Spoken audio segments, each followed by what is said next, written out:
I don't wanna keep on second guessing, 'cause guessing is useless. Keep on second guessing, 'cause guessing is useless.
Okay, cool. I think I set up my webcam and all that other stuff properly this time. How you boys doing? Welcome back. We got duels. At least I hope we do.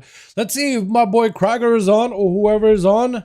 I do want to try to see if we can get some duel games tonight, boys. I've been waiting for these for a while. I'm also excited for how duels are going to evolve once season 2 is here, because that should be quite a lot of fun. I know the class changes by no means are final. They keep adding more and more over the PTR, but I'm getting kind of excited. What is this? Oh, some collab. Okay, cool. I was gonna say, like, for some reason, Battle.net just gives me like, hey, this game got a collab. Hey, this other game got a collab. Or watch apparently get some skins that look kind of cool. But I was trying to figure out what it's from. I have no idea. I think it's some music group or whatever. I sound like a boomer when I say that. But I have no idea, bro. I couldn't care less, to be honest. Let me get groups up and running, boys. What's up, Lucy? What's up? Despeshka, how you doing, bud? Zdarova, Zdarova. Hope you're having a good one. I got coffee in me. I got breakfast in me. I tried to go to the pool. It was filled with people, which was cheeks. But I'll try again later. Shut up. Shut up, phone. Tired of you. Okay, let me get these groups hopefully up and running in just a second here. If it's working. If it's working. Hello? My WoW was having some weird issues yesterday, so hopefully today won't be a thing. We'll see though. We'll see. Bro, I got so much stuff to go over for 12.1. Like every time I log on, I'm just like, oh, I got so many videos I gotta do, man. I keep delaying them just by a little bit. Kragar, oh my god. Hey. One sec. They're ready, apparently. We ain't, but they're ready. Hold on a second. Molten Core. Let me get some music going here as well, yeah? Do I have the musical? Oh, that would have been loud as hell. It would have been loud as hell. Ah, man. Alrighty, boys. Molten Core, get in here. We need bodies, we need groups, we need a quick one real fast. Happy 4th of July. Is today 4th? Tomorrow is 4th of July. I appreciate ya. Stellar? Who the hell is Stellar? Who the hell is Stellar? Get in here, guy. Get in here, my man. Get in here, my boy. Who else can I invite? Aki, lemon roll.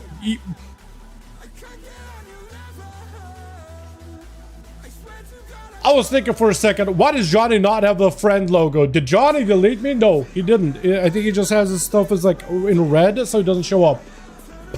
Scared me for a second, bud. Scared me for a second. I thought me and Johnny had a falling out all of a sudden. I was gonna be sad. Scared me. Rick, oh my god, we did one. We got one spot. Who wants it? We got one. Who wants it? And Zuko, easy boys, beautiful. Wow, this was fantastic. Alrighty, ready, ready. Okay, cool, beautiful. We'll click to the match, match, Kragar, and lemon roll. I should switch over to not lemon roll. I should switch over to somebody else though, at some point. That's okay though. Or what? Invite spectator match. Kragar and Johnny Boy 5 McGram 1. Cool. Cool. For some reason, I guess I got the name Lemon Roll wrong. I don't know what happened. You would think that'd be an easy one. Apparently not, dude. Apparently my brain. Wait. Are we back in the LOG? I gotta re-queue. Oh, yeah, there we go, there we go. Okay, cool, cool, cool. So I guess we can't do no grand. We'll do, Hook. We'll come back with the grand a little bit. Bro, I still cannot get my bird. I still cannot get my Stone Festival bird. I am mad. I am absolutely mad. But yo, 4th of July, that's tomorrow. 4th of July, dude. I don't remember last time I properly celebrated 4th of July. Going outside, watching some fireworks, having some food. I usually just do like a little, I usually just act the most American I can on that day. Which is pretty much every day, so really nothing else changes. But yeah. Yeah, I'm not really doing anything for 4th of July. I actually think I'm playing D&D on 4th of July, man. I might get some sake or something and just hang. That could be fun. Moment to let us in crest to alt. How the hell is ASUS still collecting adventure crests, veteran crests, champion crests, hero crests, and mythic dawn crests? Like, I converted all of mine and I barely gotten any of this other little crest. But I guess ASUS just does everything in one character, which makes sense. But goddamn, that's crazy. Which. Got ourselves. Damocles over for the team one. Is he gonna be first up? Ooh. He's like a Kragar cousin. He's like, it looks like Kragar's cousin in the armored setup, doesn't he? One shot. They actually have like the opposite shoulder that is the armored one. That's wild. Gonna be Zuko off the bat as on a Holy Death Knight. Immediately the warrior of the bat avatar. Recklessness just absolutely demolishing past Zuko's health as he summons up the army of the undead. Fortifies himself with an icebound fortitude, but the man may need more than just that, more than that type of war. No, apparently that's exactly all he needed. I thought Zuko was gonna be in trouble, but apparently Zuko survives it. Did Damocles not have a cheat death fury thing? That's gonna be the rogue. Nesmershka immediately going in for the kill, immediately going in for the jugular Zuko. I don't really know what this man can do to survive with a kidney shot locking him down. Nesmershka is able to take him. Both the monk and the paladin are rushing out. Looks like it is the monk. Lemon stop for a second just to make sure they have it right. Shrink it out for Nesmershka. Shrink it out for Lemon Roll. And that's going to be Lexi. He was used Nesmershka with an evasion, so he's actually perfectly fine. Nesmershka is the one who can actually get super aggressive. He is not going to go for a Cloak of Shadows though on that Karma. I was thinking he was going to go Cloak and try to see if he can burn through it. A lot of rogues generally tend to do that. Try to see if he can avoid Lemon. Does hit him with a baton. Bonking him on the head, landing that sap. Lemon is able to go for a little bit of recovery, but now Lemon does not have any way out of CC, any ways to break out of CC from Nesmershka. He's actually at a Rogue's Mercy. Nesmershka is going to go for advantage to escape the Fist of Fury. A couple of fights for Lemon before dampening gets really, really high.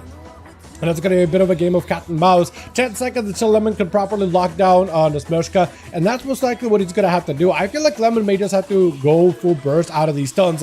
Cheap shot. Hold on a second. Almost taken down Lemon. I feel like if he chained a stun with a massive coup de grace right after, that would have been amazing. Big leg sweep. Can the shot to reverse it? The Smurshka does not have an answer here. Is going to have to go for a vanish.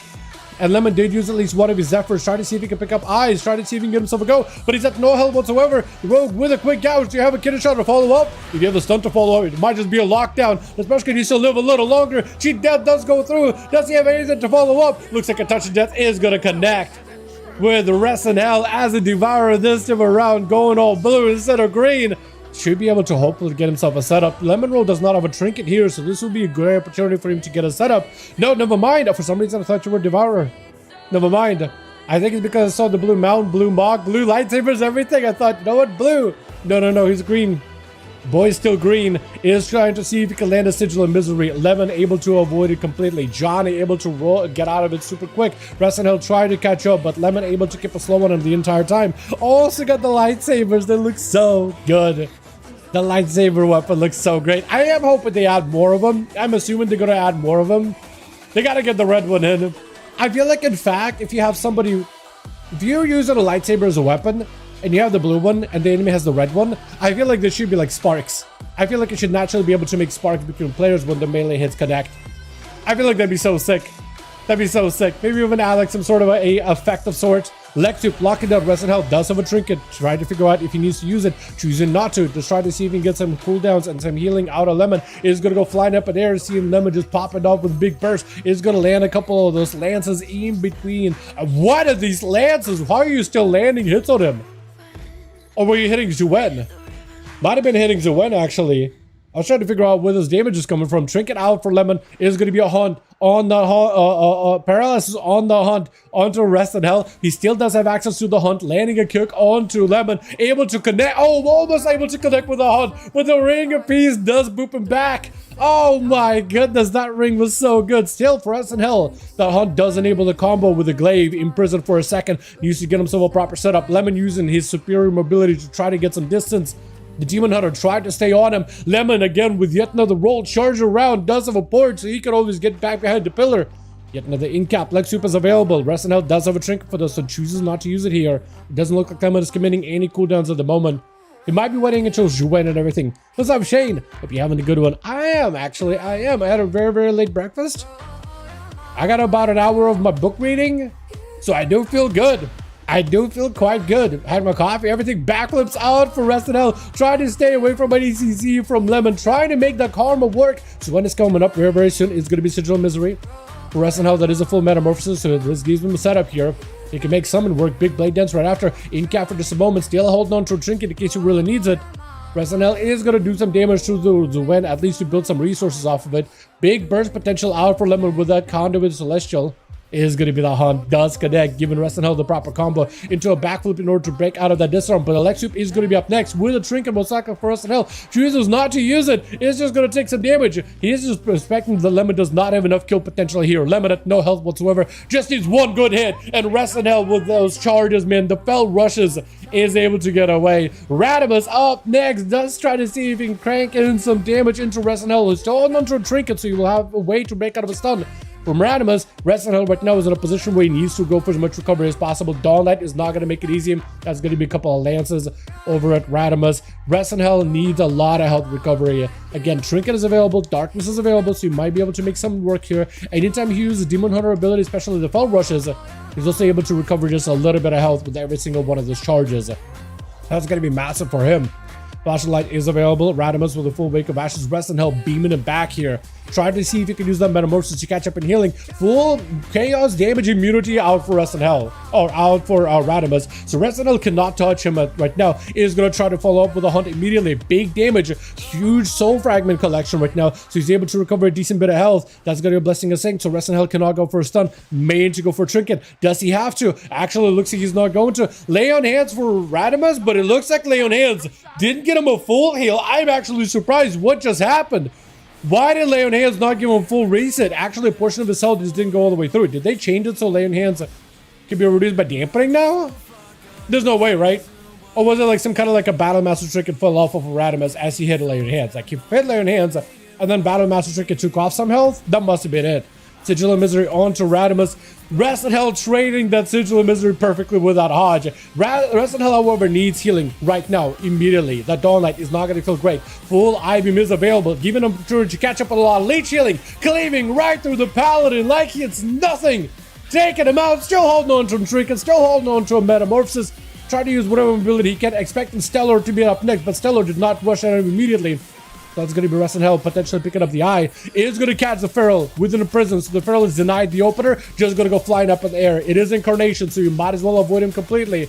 Lands after land, striking at Stellar as Rest in Hell potentially could be bringing in a huge win for his team. Backflipping so that Stellar could not get a proper stun opener. While backflipped and while midair, you are immune. I-Beam in a 360, either for Electro or just try to track Stellar as best as he can. Stellar taking huge hits back to back. Still up meta is available for Rest in Hell, using the mobility to get way ahead of Stellar, trying to see if he can stay on top of it. Stellar is able to at least go for some slows, some dots, looking for a little bit of recovery. Is going to be a potential stun. Drinking out for Rest in Hell with an I-Beam right after. Stellar with a wall, but I don't know if he actually wants to hang in here with that wall. In prison for a second, Rest in Hell still has full Metamorphosis in case he needs it. Big Blade Dance to follow up, and the combo is absolutely deadly. That was incredible. Wait, how did you only go 3? I felt like you had more than that, but I guess not. My god, the amount of damage this man got out of it is massive. It is really, really good. It is fantastic. Let's get ourselves another one going. Kragar and Johnny, let me know when you guys are both good to go. When your teams are ready, we'll send another one. How many duels am I at now? What is it? Duels 440? No, definitely not 440. Is it 444? I guess 444 at the bare minimum, if not more. Johnny, let me know when you're good, man. Let me know when you're good real quick. What's up, Radimus? Guess who has it? Has what? Hold on a sec.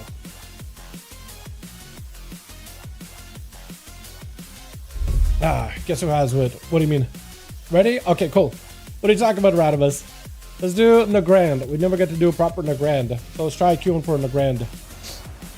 Oh, yeah. Alrighty.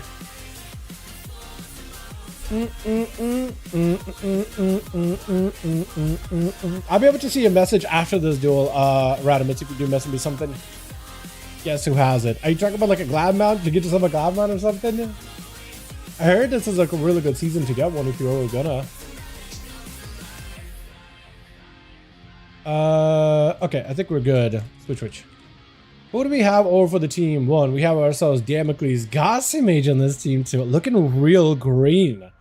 I feel like that is a mod color scheme. A little bit of yellow, a little bit of green. I feel like this is the color scheme you don't really see on mages that often. Usually you're like all red and fiery, all purple for arcane, or blue for frost. Or maybe like vampiric look. This Mushka on this team, Rest in Hell. That is a gorgeous mount, man. And Kragar on that team. We got Lemon Roll over for the team. 2. On this team, we got ourselves Stellar. We got ourselves Zuko. Rick, who'd never really get to play last match, and Radimus. Wait. Yeah, Rick never got to play. Did he get DC'd or something? That might have been what happened. Holy. Big damage as Zuko is immediately able to fight against Damocles all over again.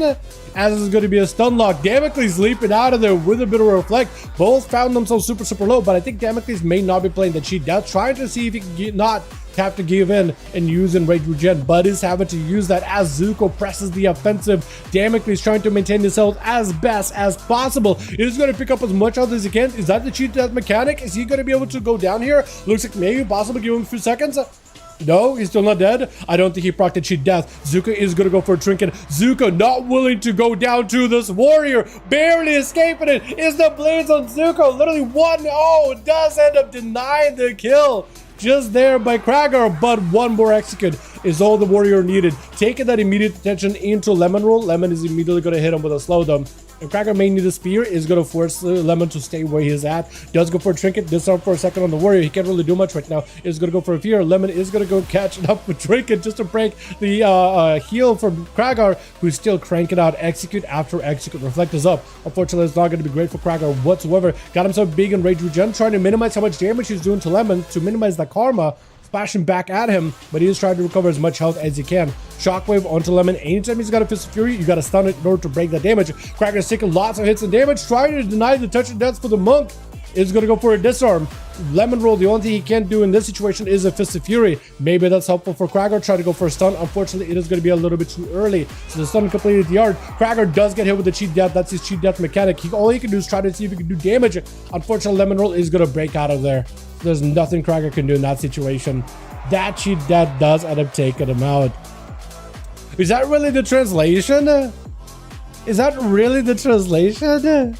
Oh my goodness, Lucy. Hold on a second. Is that someone's character name? Because I remember my waifu. What is your message supposed to be? I am a little worried now. And I think Lemon unfortunately does go down. Nothing a monk can do in that type of situation. When a rogue catches it, monk is one of those classes that does die in a stun. Without a defensive, without a trinket, without a way to stop the rogue. Rogues, the game is very much a rock, paper, scissors. Sometimes you're the paper and you get to stop the rock. Or sometimes you're the scissors and you get to cut through the paper. And other times you get beaten by the rock, right? Sometimes you're the paper, sometimes you're the scissors, sometimes you're the rock. And in this situation with a Feral and a Rogue, actually it's a bit more of an even match. Although as long as the Feral can get the bleeds on a Rogue, there really that much that Nebraska can do unless you can just burst it before the bleeds take you. And it looks like the bites out of the Feral are more than enough. Stellar are able to continue on the pressure. Rest and Hell is going to be up next. These two are getting a bit of a rematch. Stellar is going to be down on some cooldowns, but not that many. Although he's not having to play into any high dampening. So you might be able to utilize this as a way for him to be able to get a ton of potential healing here and potential recovery. Stellar, wall is down. Bars can come out very, very soon. Lock down the sun. Unfortunately, I think the Demon Hunter does have the damage. That is another class that unfortunately does die in a stun. Oh, that's what you meant, Bradimus. You meant you got yours, the mount. Ah. You guys are lucky for having the mount, dude. I've been trying every day. I have not got my mount so far. It's actually embarrassing. Then again, for every single other holiday where there is a mount, I usually get my mount super, super late. I'm still a little bit concerned about the holiday event or the Halloween event, Hallow's End, because I've always wanted, like, the only other thing that I can get from there is Arthas, and I've yet to get Arthas. I got all the other mounts. Hell, I got the really rare mount twice. I literally have one in my bags and one of my ults. So I have one I already have, like, you know, writable, and the other just sit in my bags just because I have one. But I couldn't get Arthas for one reason or another. Just apparently lose me. Big lances are up, and Radimus is going to go for a bubble just to give himself full immunity. He decides to just go to stay there, stay calm, and is going to try to see if he can maximize damage onto Rest in Hell. That or use Dawnlight to actually sustain himself and heal may not be the worst idea. At 90% dampening, it is going to give him a little bit of recovery. Pallies did get recently nerfed, by the way, so we are seeing the Pallies as a nerf version, while Demon Hunters were going to be nerfed, but Blizzard decided against it. At least having Demon Hunters, Devour is a whole nother story. But Radimus right now does have at least some survivability, though damage is a little bit behind. Though apparently his survivability is also a little bit of jeopardy. Demon Hunter not letting him get any kind of... He's straight up jumping on him to Goomba stop on his dome. He's literally leaping on top of him just to backflip off of him, just to apply as much damage as humanly possible. With Radimus going for a stun, Rest in Hell has held. That's going to be full wings available for Radimus, so he's able to recover. Is going to go for a quick blind just to give himself potentially a little bit of a break. Just looking for a breather. 24% dampening, 5 minutes into the match. This is where Rest in Hell, I feel like he's feeling right now pretty confident. He's got a good setup. Radimus is the one playing on the defensive, trying to maintain his health as best as humanly possible. Big imprisoned for a second with the Sigil of Misery. So it's not like the Paladin can really go anywhere. That's going to be full setup. Double backflip out for Rest in Hell. So it looks like Rest in Hell is going to back up out of there while wings are up. He's just not going to go in. That's actually a really good move. If you can separate away so Pally does not have wings during Hodge, that's huge. So for Radimus, he's still able to get Dawn Lights. He just doesn't have that big burst damage during wings as well. So for Rest in Hell, this at least gives him something he could survive. It's his shields, his movement skills that give him a bit of absorb as a Demon Hunter. His own basic self-healing. He is able to deal with the Dawnlight damage, just can't really pair together wings and Dawnlight. And it looks like for Radimus, he does have wings back up and available, using them defensively. He's using them just to survive all the damage in the world here. Radimus is going to be low on mana though, so he's really running out of options here. Big fly up with Lances fading down by Resident Hill. Radimus finds some cover, though just for a moment. It feels like Radimus right now is unfortunately just delaying the inevitable as the Demon Hunter does hit him with an imprison. Looking to get himself one more good hit. Yet another blind allows the Paladin to scurry off. A little bit of mana does come back. Wake Up Ashes is back up and available. Does he have a heal? He just has to go for damage. At this point, there's just nothing left. And that's going to be one more I-beam. Pally barely picking up a little bit of health. Stun onto Radimus, or some by Radimus. Still Paladin is fighting through it. Dots up for wings and Dawnlight. Still at no health pretty much, though narrowly escaping the Demon Hunter. Barely keeping on. I am amazed you're still alive. One more hit is all the Demon Hunter needs. One more good hit. One more hit. Maybe not even. Maybe just a bleed. Shield of Vengeance is up. For the Paladin, that Shield of Vengeance is a savior. Barely any recovery at this point. I-beam is going to be full. Resident Hill just needed one good hit. It feels like Resident Hill might have actually played that game slow because he knew that, whoever is going to be up next, which is most likely Rick, is going to make this duel really tough. I got to make sure at least I'm walking in with some cooldowns here. So Rick is actually going to try to see if he can get himself a bit of an angle, but he's not dismounting immediately. He's actually just going to stay mobile. Try to see if he can get a better position versus Resident Hill. Try to hit him with a fear, but it looks like Resident Hill immuned completely with an imprison before the fear connects. Axe Toss on that hunt is going to be fear right after. So for Resident Hill, at least that's an opportunity to start getting some damage and CC established, using the mobility to escape the fear from the Demon Hunter as he's trying to see if he could charge right over. It is going to be a full Tyrant. Big glaives are flying out at Rick, but he's going to go for a massive gateway just to escape it. Also, what is your helm? What is that? Ulduar? No, Uldir. That's Uldir. That's BFA. My goodness, dude. I haven't seen that thing in a hot second. Fear to follow up. The shoulders are fantastic, though. The Raven shoulders look so good. I gotta go and get the full set, man. Pretty sure it's a preset, but other clothies can use it, more or less. As Rick is going to be spinning. Rick did get buffed up, dude. The demons from Rick are blasting out Resident Hill. Is going to try to go for the hunt. Actually interrupt himself for a second. Is going to recover and goes to hunt either way. This is going to give him some opportunity to start landing some healing. That's how Metamorphosis may need it. Resident Hill may just need to burn a Metamorphosis here. All those demons are not feeling great at all. He's just going to try to see if he could juke away behind the pillar for a second away from him. Fear for just a moment. He has a trinket in case he needs to. Big Infernal Bolt is not going to feel great. I-beam available. He is going to need Metamorphosis. Trinket to follow. Does interrupt Rick for just a second. May need to burn a meta. Possibly burn a meta. Choosing not to burn a meta. Choosing to burn a meta now. Trying to knock him, but meta does immune him for a second. Wall out for Rick. Is going to be CC for just a second. There's going to be full Tyrant in play. All the pets are in. More to call right after. Does Rick have enough CC chain onto Resident Hill? Does go for a fear. With all the pets still on him the entire time. Resident Hill able to recover some health. Rick drops super low, picking up a little bit of healing. Resident Hill does recover a little bit of health, just a bare minimum. Needs a bit more health though. Is going to go for a big blade dance. Try to see if he can end the duel. Interrupt with the trade on Axe Toss. Resident Hill loses Metamorphosis. Does have I-beam though. Gaining a short mana for just a second. Needs a couple more hits. Try to see if he can send it back behind the pillar. Trick it out for Rick last second. Resident Hill just needs one good hit. The haunt is available. If he can just reconnect with Rick with a haunt and a combo, he might just be able to do it. Does he get to the haunt for a mile away? Almost lands. It is going to be just enough. Oh my god, it's gotten so close at the end there. What in the world? That was so close at the end. I loved how tight that duel was. Loved it. Good thing Demon Hunters didn't get as big of a nerf, huh? And for Demonology, they also got buffed up with like Shadow Bolt damage, Human Bolt damage, which maybe is helpful, but unless we get to see Rick just casting Shadow Bolts over and over, I don't think we're going to be able to see much. How big that is. Although based on what Lika said on his tweets, it doesn't seem like it's that big of a change. All right, Cracker and Johnny, let me know when you guys are good. Johnny is ready. Cracker, okay. Cracker is swapping out bodies. If you guys want to join Cracker, he's going to be listed under Raid's Legacy, under he'll be listed somewhere, right? Max Ramos, young player.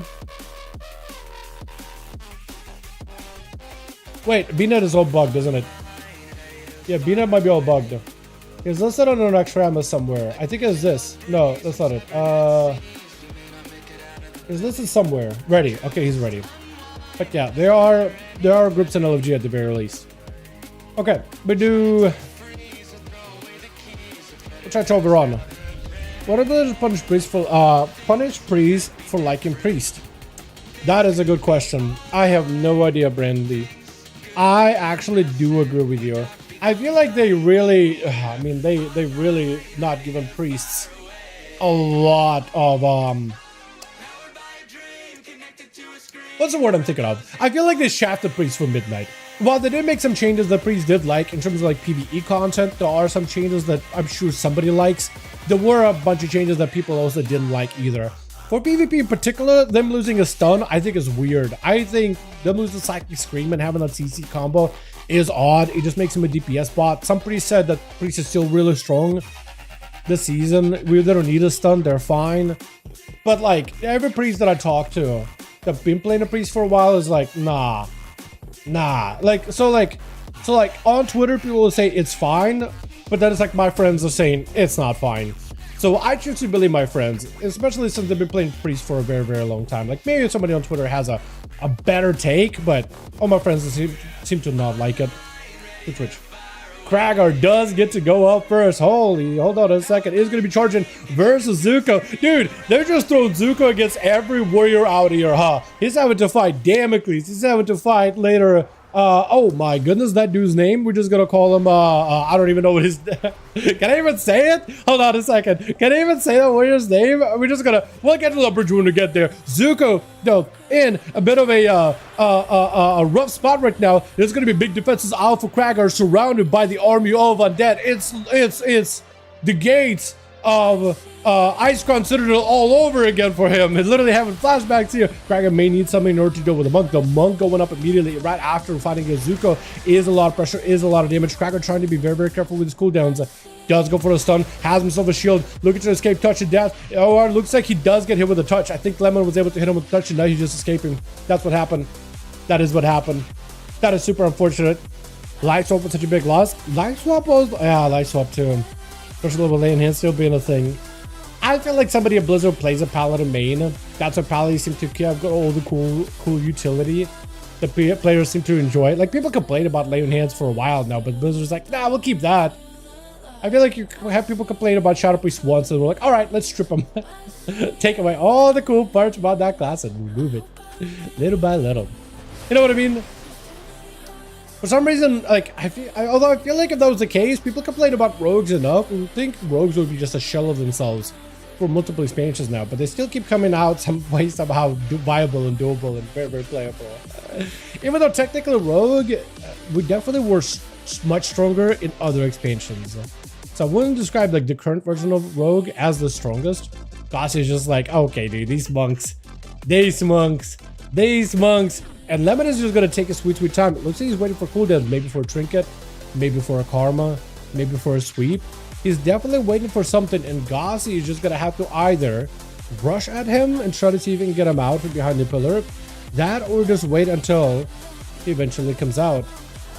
You do? I think they'll try to see if, who's gonna be next. No. Wait, did they res Zuko? Did they res Zuko? Is Zuko gonna take the res? I mean, if Zuko takes the res, he can just hang out.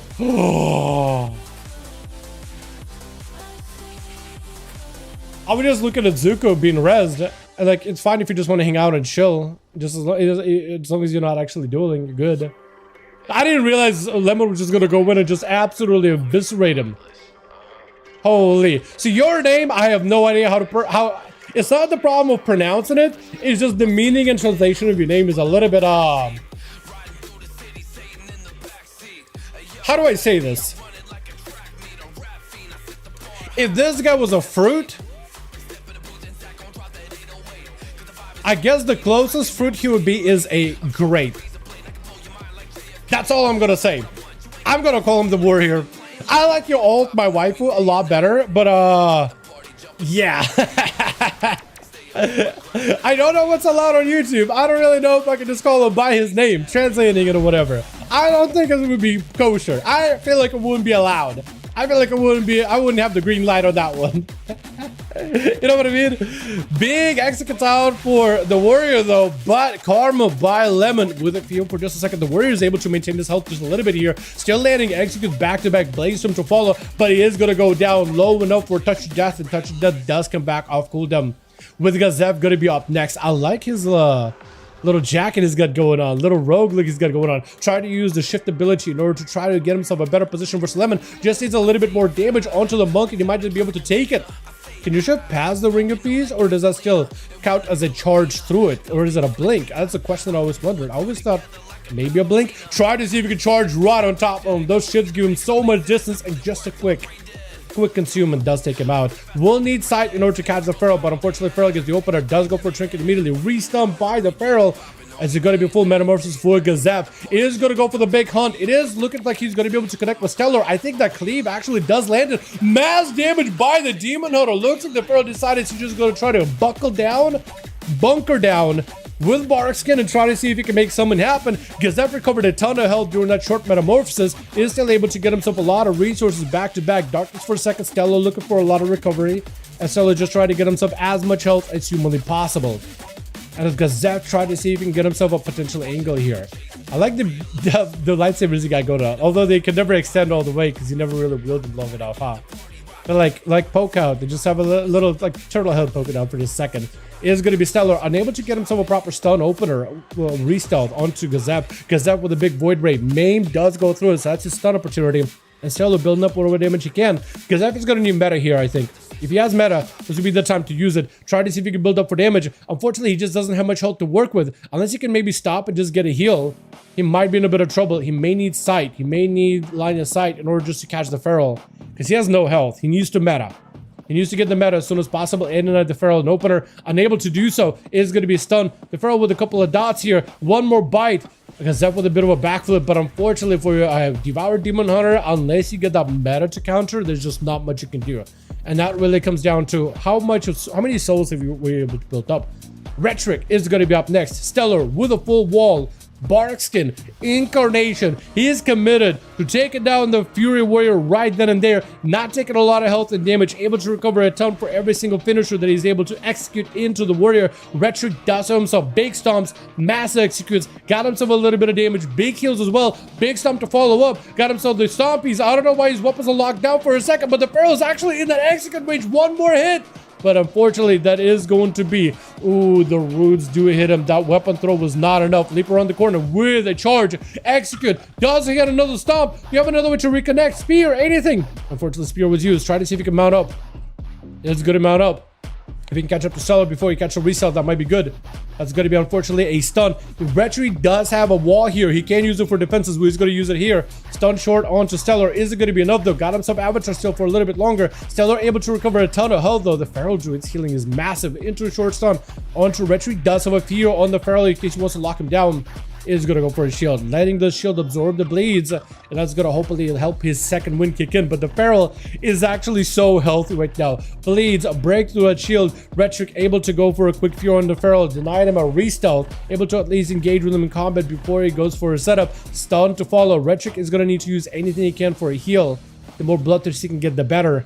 The more impending victories he can get, the better. Commanding Shout does go through, so he's able to get himself a little bit of health. Unfortunately, the spear, he can use the spear to leap away, but unfortunately, in this situation, he's just going to be bleeding out here little by little. Able to mount up, and if he can deny the Feral an opener, with no health, might just die to the bleeds. I think he's dead. He's dead. Yeah, he decided, you know what? It's my cheat death. It is over, and the Feral does take that one. Feral does take that one. And you got, what, 2 lemon? 2 for lemon? Gazev? Oh, no, the Feral should have had +1, right? Yeah, Stellar should have had +2. Although, for Warrior, its execute is what killed him. Yeah. When it comes to Warriors and their executes, I think technically the Lemon got 3 players, right? Because that should be 1 more with Kragar. It just with Fury Warriors, when they die to the cheat death mechanic, it doesn't count as your kill. It counts as... it doesn't count as anything, right? So, I will need to watch back that one. So technically, somebody might have gotten an extra kill that I wasn't paying attention to. But the scoreboard wasn't able to track. Cracker's ready, so is Johnny. Sending you guys back in there. Let's go to a Dalaran, see where is it. But yeah, Brady, yeah, I don't know, man, what they're thinking about Shadow Priest. It doesn't look like, I need to double check, but it didn't look like they were really remaking Shadow Priest in season 2. I did double check, so maybe I missed something. Maybe they got some crazy new changes for season 2, but it didn't look like there was anything like super insane coming out or anything, you know?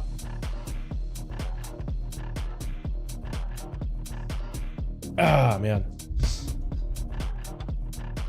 Sorry to keep putting my face off screen. I'm just doing a line of coke. That or just blowing my nose. One of those two. I'll let your imagination fill the gaps here. What do you think Dal is?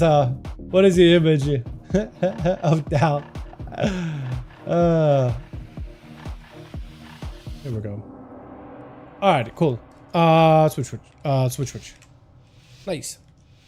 Who's gonna be first up? Is it gonna be Lemon? Is it gonna be Radimus? Ah, your mount. It actually looks good. You know what? I think that mount looks good because I don't have it, but as soon as I have it, I'll be like, it's a mediocre. I'll ride around for like 30 minutes and be like, alright. The novelty has worn off. The Feral Druid is gonna be first up. It looks like they're trying to figure out who's gonna be first up, but it's gonna be the Warrior of the Bat. The Warrior whose ult is my waifu is gonna go for mass damage off the bat. The Feral Druid bleeding out the Warrior who's got him down, held in a spear, blaze him to follow. Is he playing Slayer? He might be Slayer. I don't know if he's Colossus. I think he might try to be a Slayer Warrior. Looking for the big executes and massive Bladestorm. Although Bladestorm seemed like it did something, but nothing crazy. It's the damage that follows up actually seems to be hitting even harder than the Bladestorm.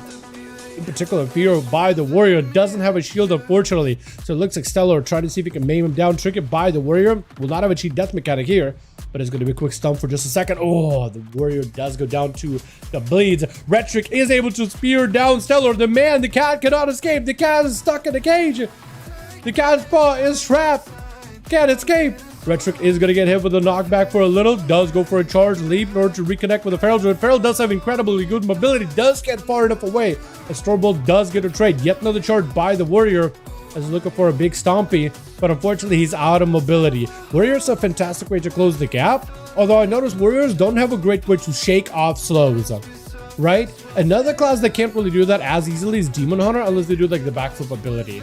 So there, they kind of can. But previously, before, like a slow and a Demon Hunter was pretty rough. You couldn't just remove it all that easily. Oh, Retro, he's taking a lot of damage right here. With those bleeds, able to reconnect with a charge, intercepting the Feral Druid. Is going to go for that furious Berserker stance for a second, trying to go for damage, but unfortunately the Feral is going to end up getting away unless you have a leap. Does have a leap with a charge. You have to use those two mobility buttons in order to reconnect. Unfortunately, it's going to put him in a bit of a weird spot. Made to go for defenses here, try to see if his health is going to be enough. Looks like he is actually able to heal through this. What is healing you right now? His health is actually just not moving. I mean, his health bar is taking chunks, but then it just stops moving for a second and just starts climbing back up. What the hell is healing you? May need a big defensive right here. Chooses not to. He's just trusting no enrage regen necessary. He decided, I'm just going to stay in here. One execute. Does he have another one? Cheat death mechanic does go through him. I was thinking for a second, like, why is he not using his big heal? But I guess that's why. He decided he's just going to just let cheat death carry it. Or at least try to see if he can use cheat death to carry it to victory. Maybe just commit all offense. Land the kill on the Feral, use the big kill for the next guy.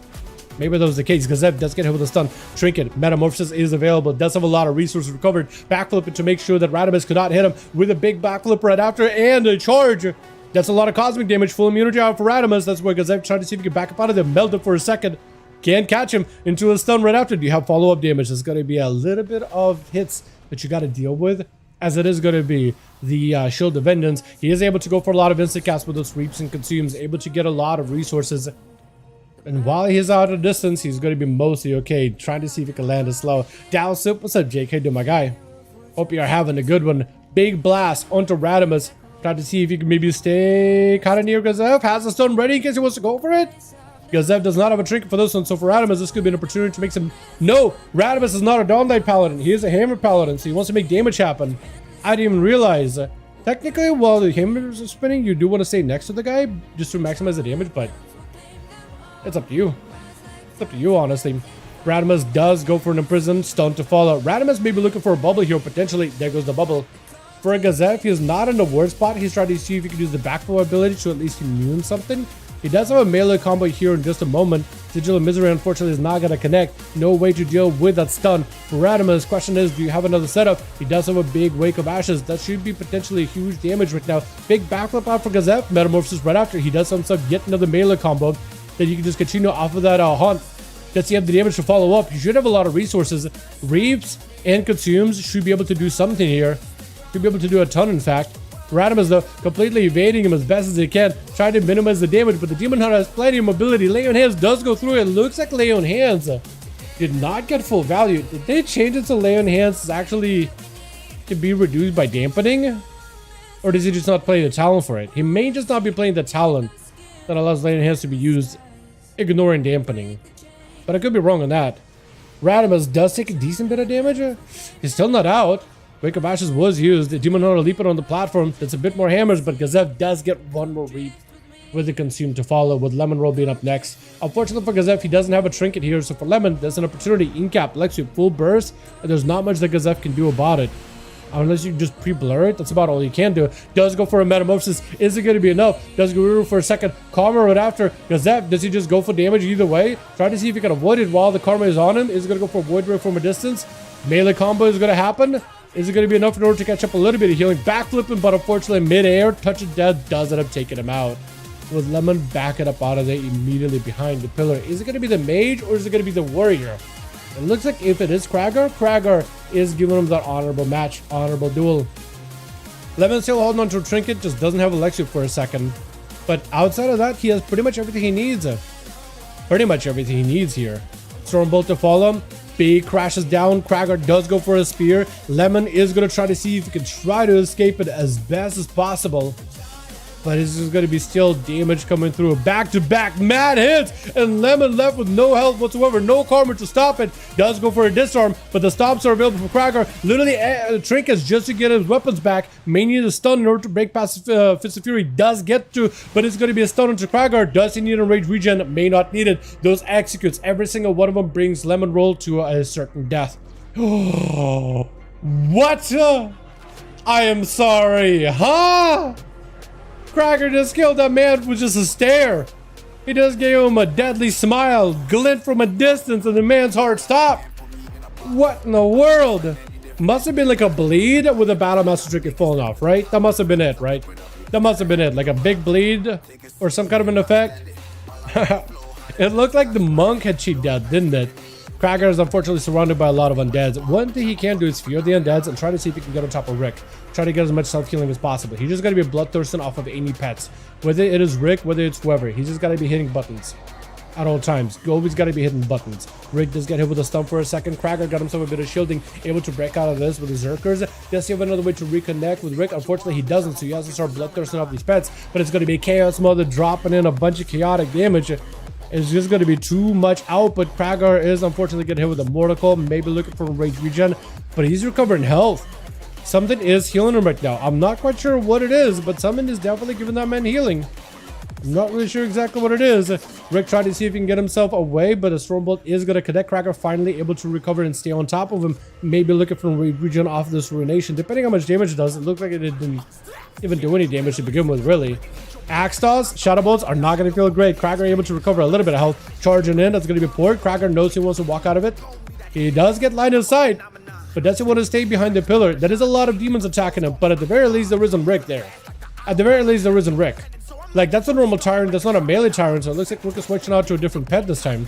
He's going to go for a Stormbolt, full spear, unless Rick can maybe gateway this. I don't think he'll be able to escape it. Does go for the port, but he's put back in there. He's stuck in a cage with Kragar, able to Zerk Rage out of it. Mortal Cold does not last long whatsoever. Kragar able to reconnect here as Rick tries to see if he can glide away from him. Infernal Bolt does do a lot of damage. I think that might have been a cheat death from Kragar, unless he just barely had enough health. I'd be very, very surprised if that was not cheat death.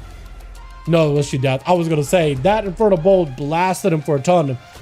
For Gazi Mage, try to see if he can maximize all the damage onto Rick. Might need to find a way to possibly spell steal the Reflect. No, gonna be Trinket. Rick does have a gateway in case he needs a better setup. Those Rare Frost, he can't break him. That's gonna be a ton of damage he can't avoid. And Gazi just sees a couple more shatters. It's gonna break out of CC so fast. Rick has nothing left. Does have one more gateway he can maybe use, but unfortunately, Gazi just needs one more lance right to the heart. And does end up taking out the Warlock. That was actually oh man, yeah, there's not much a Warlock can do in that situation. Once Rare Frost is on him, that's really over. Gazi may need to be looking for a block here probably really soon. Does go for Invis for a second. Ice Wall, it's gonna get silenced. Oh, there's no health. No health. How do you live this? He can maybe break out immediate shield unless Zuko instantly just hits him with a global as soon as the shield goes. Does get a shield. One more lance. Yeah. Too many undeads, huh? Too many undeads. Because that doesn't pick it up too, apparently. I didn't even realize it. Well done, well done. Let's get ourselves another one going here, boys. Uno mas, uno mas. Also, Johnny, if you want to refresh the team with brand new bodies, you can do so if you wish. If you wanna. If you want it. It was looking like getting grouped together was pretty quick. So if you want to completely remake, that is a possibility. Just so we have a bit of variety. Although I feel like the amount of classes, we don't have like too many paladins. We don't have too many of any class really. So I feel like the variety is kind of decent today, isn't it?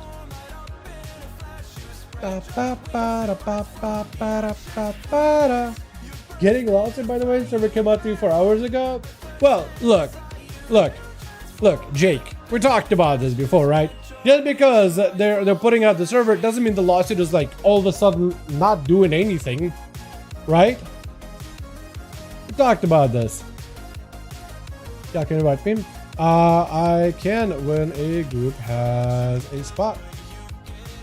For sure. It looks like Lemon is going to be switching over. Same. 1 sec.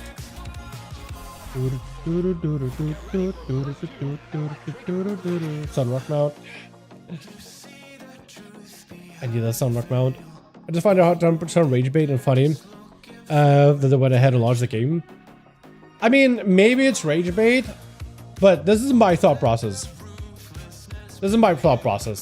Maybe it's rage bait, just to be like, you know what, last little F you to Blizzard, right? Last little F you. Hey, let's pause the server. Oh, look how popular it is. It's literally, we literally hit our server limit, right? Look how popular it is. Literally everybody wants to play this thing, right? Maybe rage bait. I think what it is, because every other private server, anytime it got hit with a DMCA or a lawsuit by Blizz, did have to shut down. I think it's them, the last that shuffled up. All right, let's release it. I'm assuming Project Ascension, either you have to pay, or for that server, you either have to pay for Conquest of Azeroth to get access to. If not, then there's a shop. So maybe they're like, you know what, let's get it out there. People most likely use the shop because it's there. You know, they've been using it for a while. You know. So yeah, let's just get whatever out of it we can, and then eventually have to shut it down. That's my conspiracy theory. Maybe they feel super confident. They're like, you know what? Doesn't even bother us. Let's release it. Let's just keep doing our thing. Maybe I'll be 100% wrong. But so far, every other server that got hit with the DMCA that get shut down. So maybe there's just like, you know what? Last little FUM, last little rage bait. Which one should I try? Lol. Okay, if you do try a class, you played Venomancer before, right? Try Blood Mage or Witch Hunter or Chronomancer. I feel like those are the 3 classes that I probably would be interested in trying. Blood Mage, Chronomancer, or Witch Hunter. I don't like the idea of a Ranger. Templar seems like a Paladin. Reaper is like whatever. Venomancer is like a Druid. Primalist is like a Shaman. Rune Master is like a Monk. Tinker is a Tinker. Sun Cleric seems like a Priest and a Pally. Starcaller, Boomkin. Cultist is like a Shadow Priest. Pyromancer is like, I know they all have 3 specs or whatever, but yeah, like the ones that seem cool is like Blood Mage, Chronomancer, and Witch Hunter. I feel like those seem like kind of a cool, unique ideas. Because Felsport is basically Demon Hunter. Stormbringer is like Enhancement Shaman or Lightning Shaman. Guardian is just like Prot Warrior, Prot Paladin combined together, and I think there's a what's that one? Let me know if ready. And there's one, what is it called? Gladiator Stance I'm in, I guess. Just running Blood Mage that can DPS, tank support, 4 specs. 4 specs, so like a range melee, tank support. Or you mean support like AUG. Need one. Group resisted.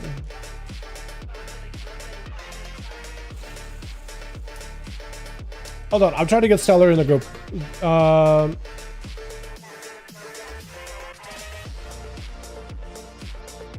Try to see if I can get Stellar in on these. Give me a second. Kinda hard for Unholy DK. Kinda hard for Unholy DK. I should win Warriors, but I don't play as well as I should. Oh no, yeah, for sure. Unholy Death Knights do have great bursts, but I think for Unholy Death Knight versus Warrior, all you can do is just summon army, chain of ice them, literally run away behind the pillar, or make max range and just hit him from afar, or just let the pets eat him. I think that's all you can do as a Death Knight. But yeah, fighting man to man like 1-on-1 versus a Warrior, they do way too much damage to him. I think at 1v1, all you can do is just try to run kite, let the pets kill him. Okay, cool. We're ready. Alrighty. Yeah, no worries though. Like, some matches are gonna go well, some matches are not gonna do well. You can't win a wall. That's the thing about duels with 5v5 1v1s. Oh, okay. You actually, there's like a whole like nice little write-up of what the blood mage is: melee damage, casting damage, tank and support. I'm guessing support is like an augur evoker, not a healer. Interesting. Primary resource: health and rage. Leather armor. You can have Flesh Weaver, funnel your vitality to heal allies from powerful blood rituals while damaging enemies. Sanguine, spend life force to fuel devastating blood magic. A curse, weave in another melee range combat. Oh, so like a devourer. Utilizing cursed form to destroy enemies. Literally devour. Eternal. Transform into unbound monstrosity using viciousness of blood magic to soak large amounts of damage. That does sound kind of sick though. Like just that flavor text sounds sick as hell.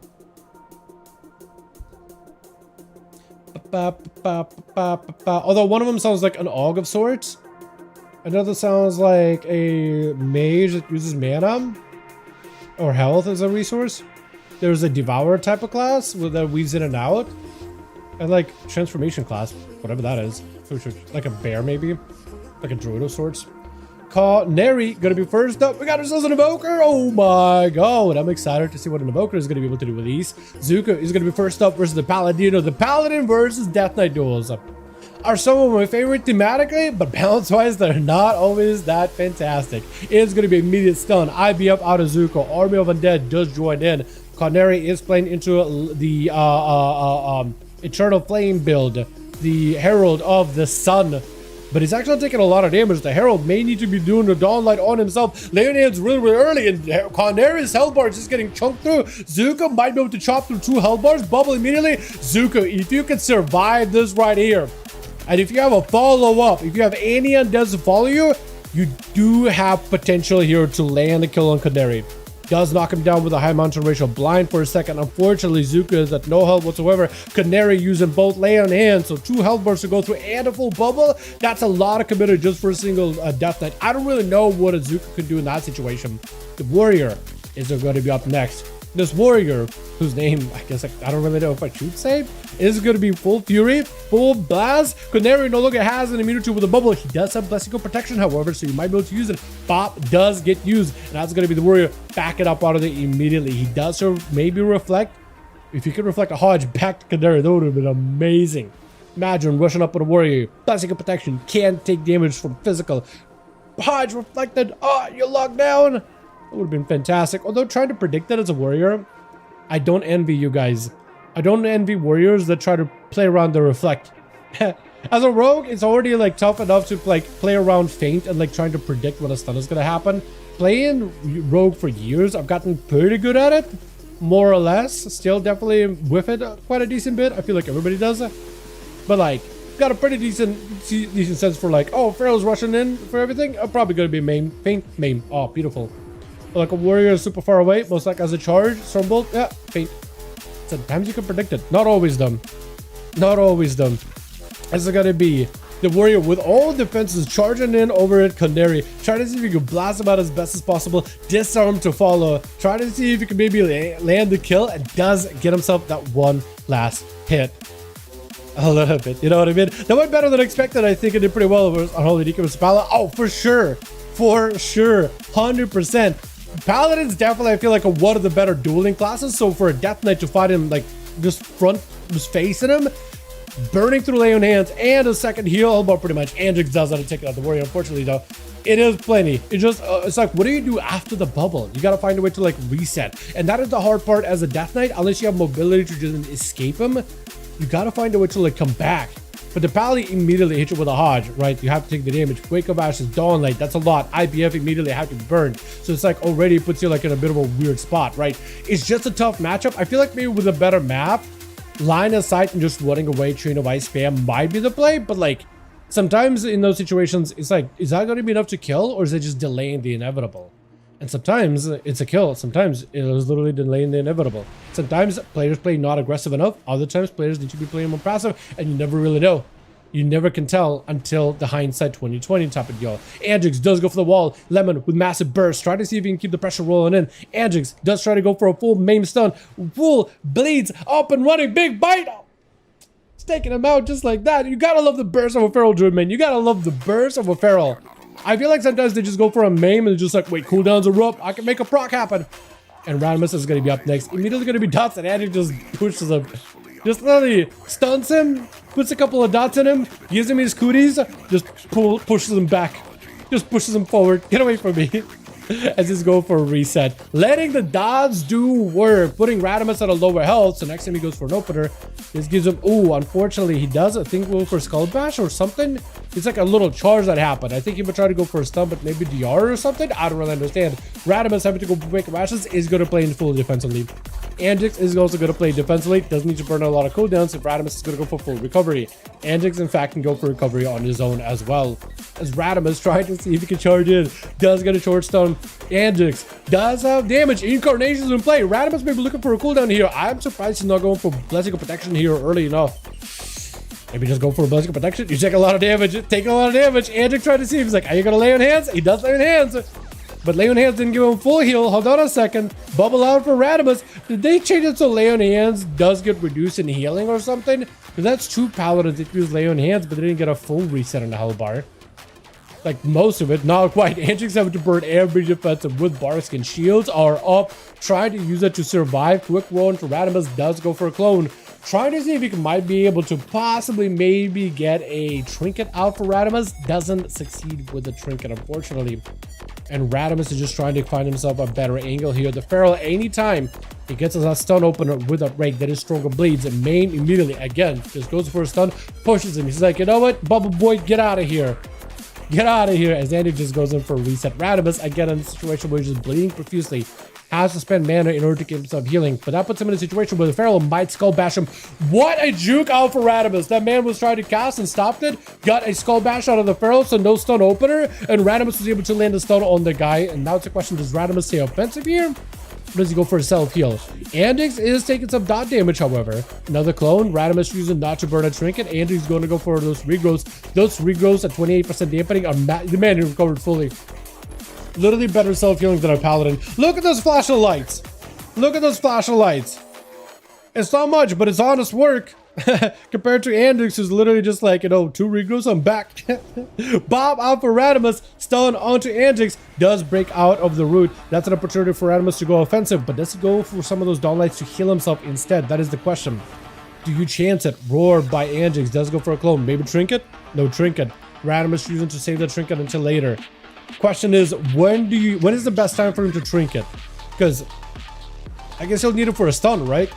Oh, Radimus doesn't have a bubble anymore, actually. I just realized it. Radimus is actually kind of out of options. Full bleeds are up. He's going to be yet another stun. Andrew just staying in, letting the Blessing of Protection take it, or Blessing of Shield of Vengeance eat him.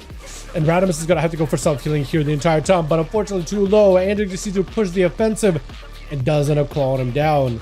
Rick Meister is the last one left for Team 2. Hopefully he's here. Your mug is all over the place.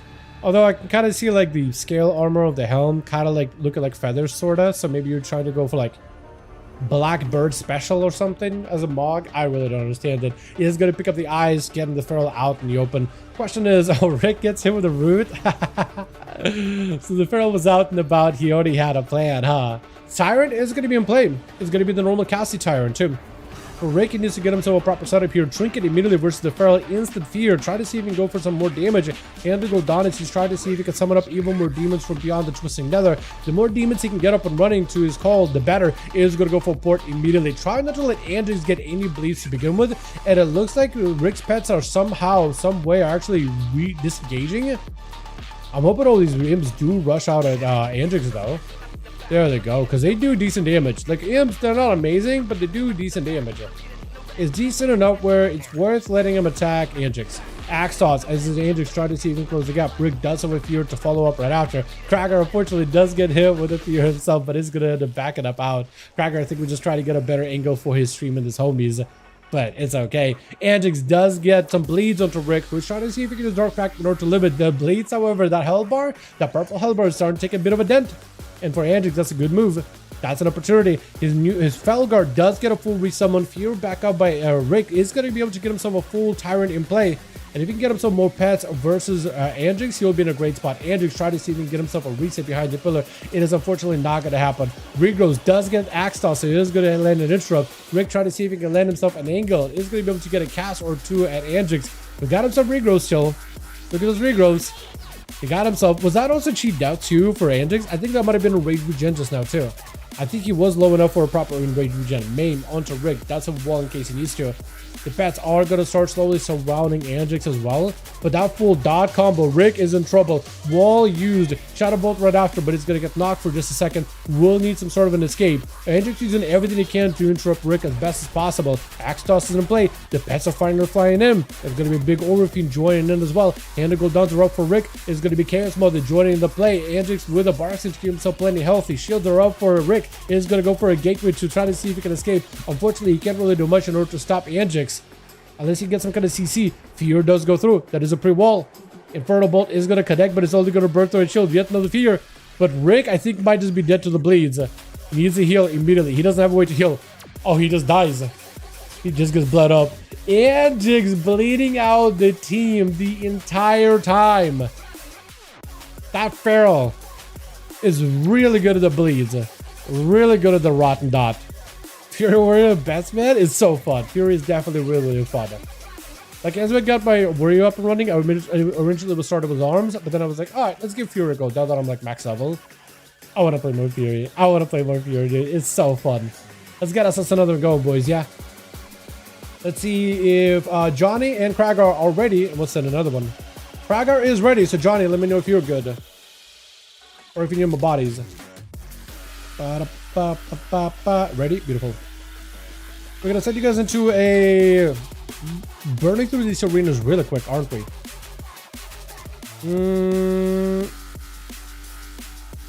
We've done hook point, we've done the grand. Is it a Lordaeron? I really don't know what other arenas we can do. We're going through a lot of these really quickly, by the way. We're just 1 hour in. Game ruined because Kragar removed Fear from Feral. Wait, did he actually? Wait, really? Does he have that AoE Fear? I think he just tried to Zerk Rage himself, honestly.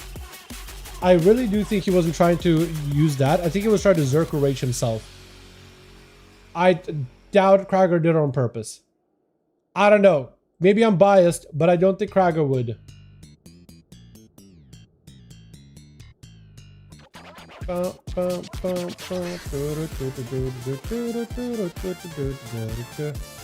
Alrighty.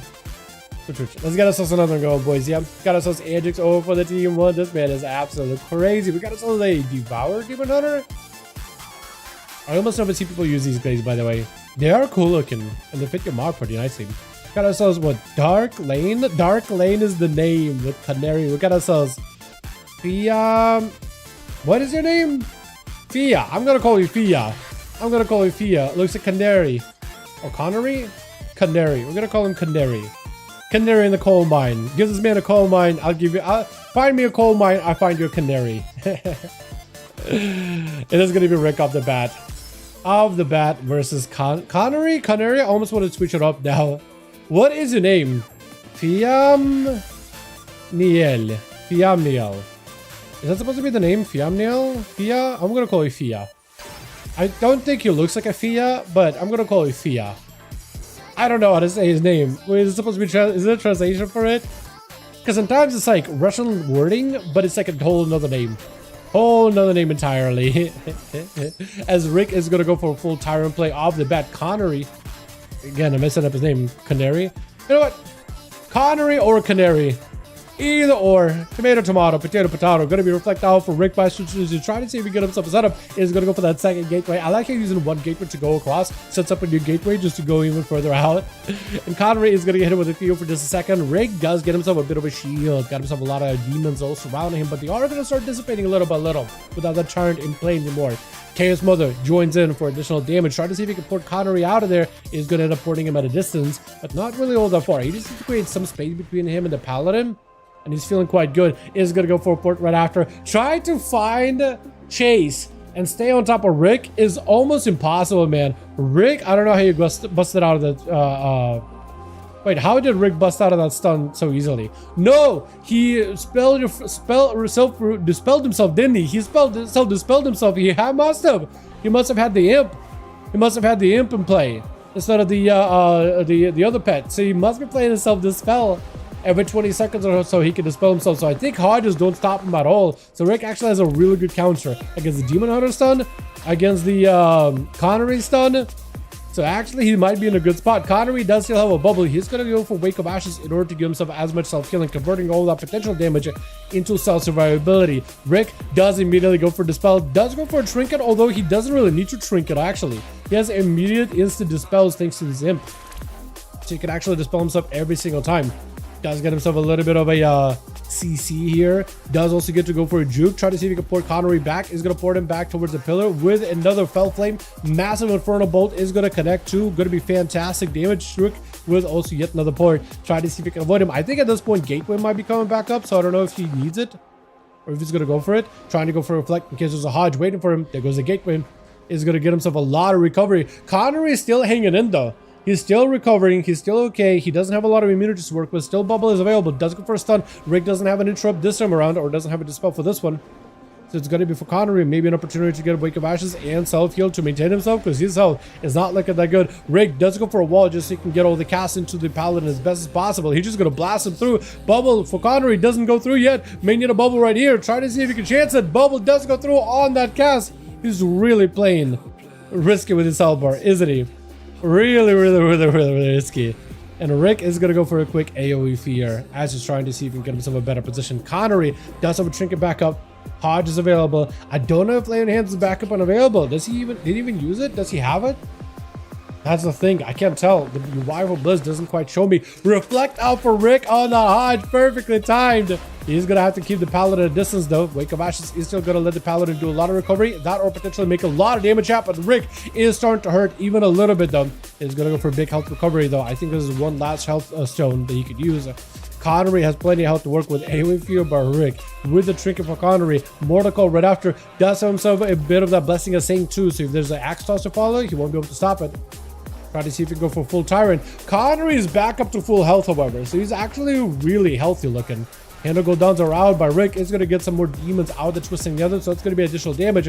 Try to go for fear. Unfortunately, I think Connery does take it. Connery just ended up plowing right through the army of demons, the entire horde of the Burning Crusade, and just ignored them like they're nothing. Just plowed right through it. That is kind of crazy the amount of self-healing this man had. Actually crazy.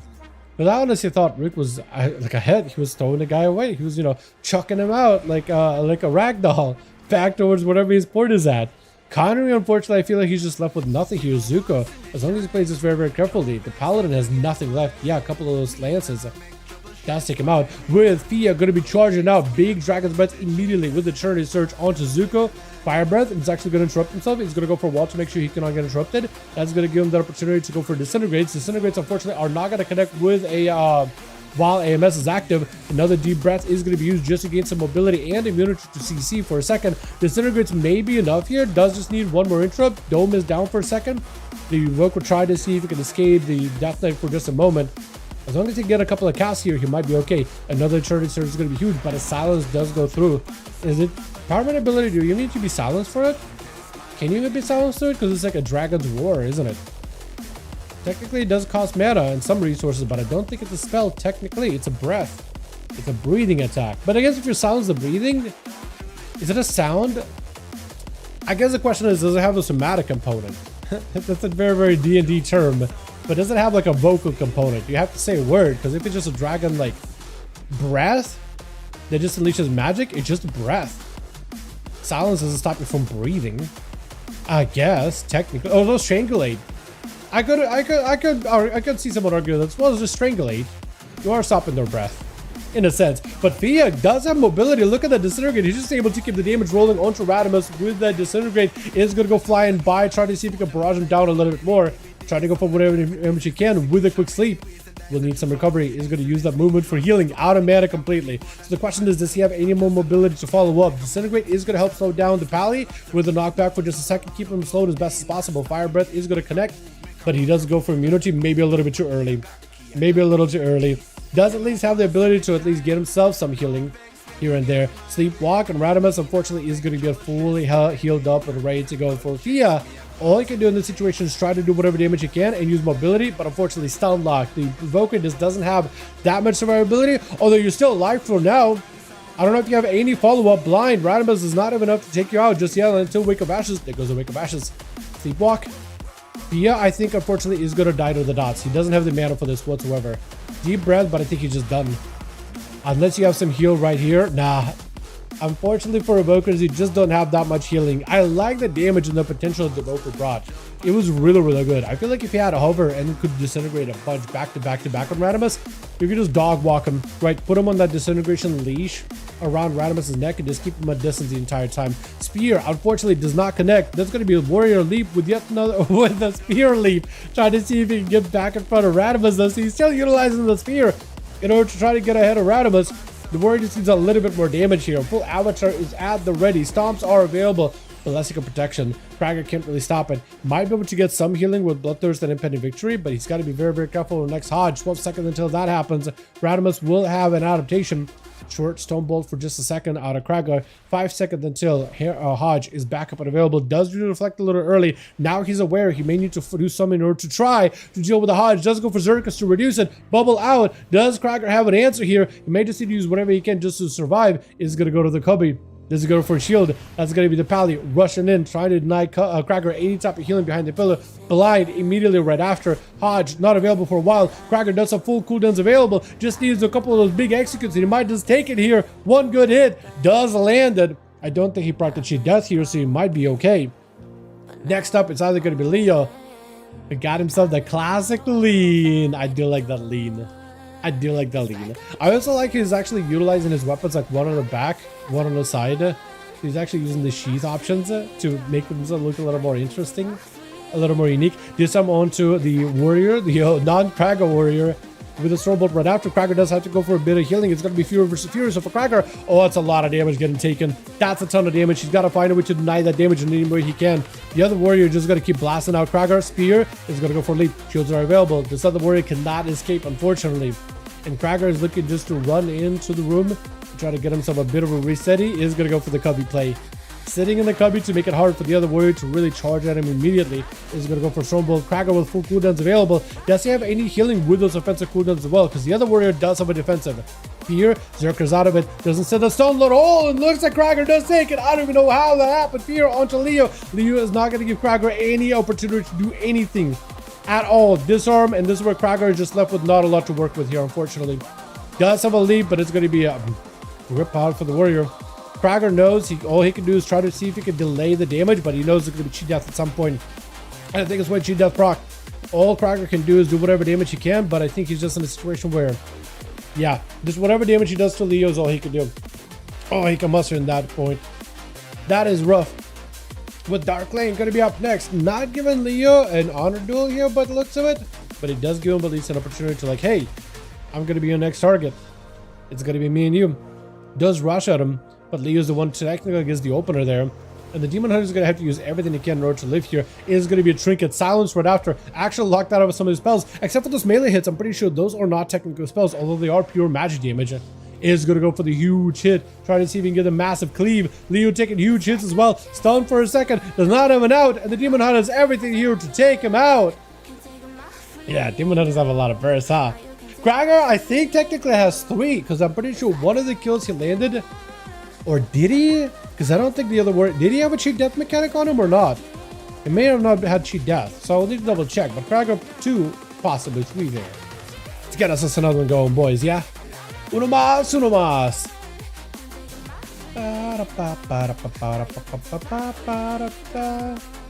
Alrighty, let me know when you guys are good. Oh, apparently I saved that one already.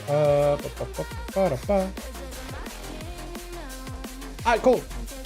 When you guys are good. I thought to make press forward bound. Imagine if I did. How much of a convenience would that be? But anyway, Krager, absolute chat as always. You know it. Krager is the boy. Krager is the boy. Krager is the type of warrior who's been playing warrior. You can tell he's been playing warrior for a while. He doesn't give up. He doesn't give up. He always tries to find a way to, like, he doesn't give up ever completely. Like, Krager always tries to find a way to, like, maybe I could do this, that, and the other to squeeze out a victory. Maybe I could try delaying. Maybe I could try letting it heal. There's always a thought process with everything he does, which is always awesome to watch. Let's try Blade's Edge. Man, I miss being a Nightborn. I miss when a Rogue was a Nightborn. Nightborn looks so good. I miss when a Rogue was a Nightborn. I miss it, man. Night Elf racial is way too good, though. Nightborn racial is kind of whatever. Now, if they were to remove racials... Wait, Nightborn all the way.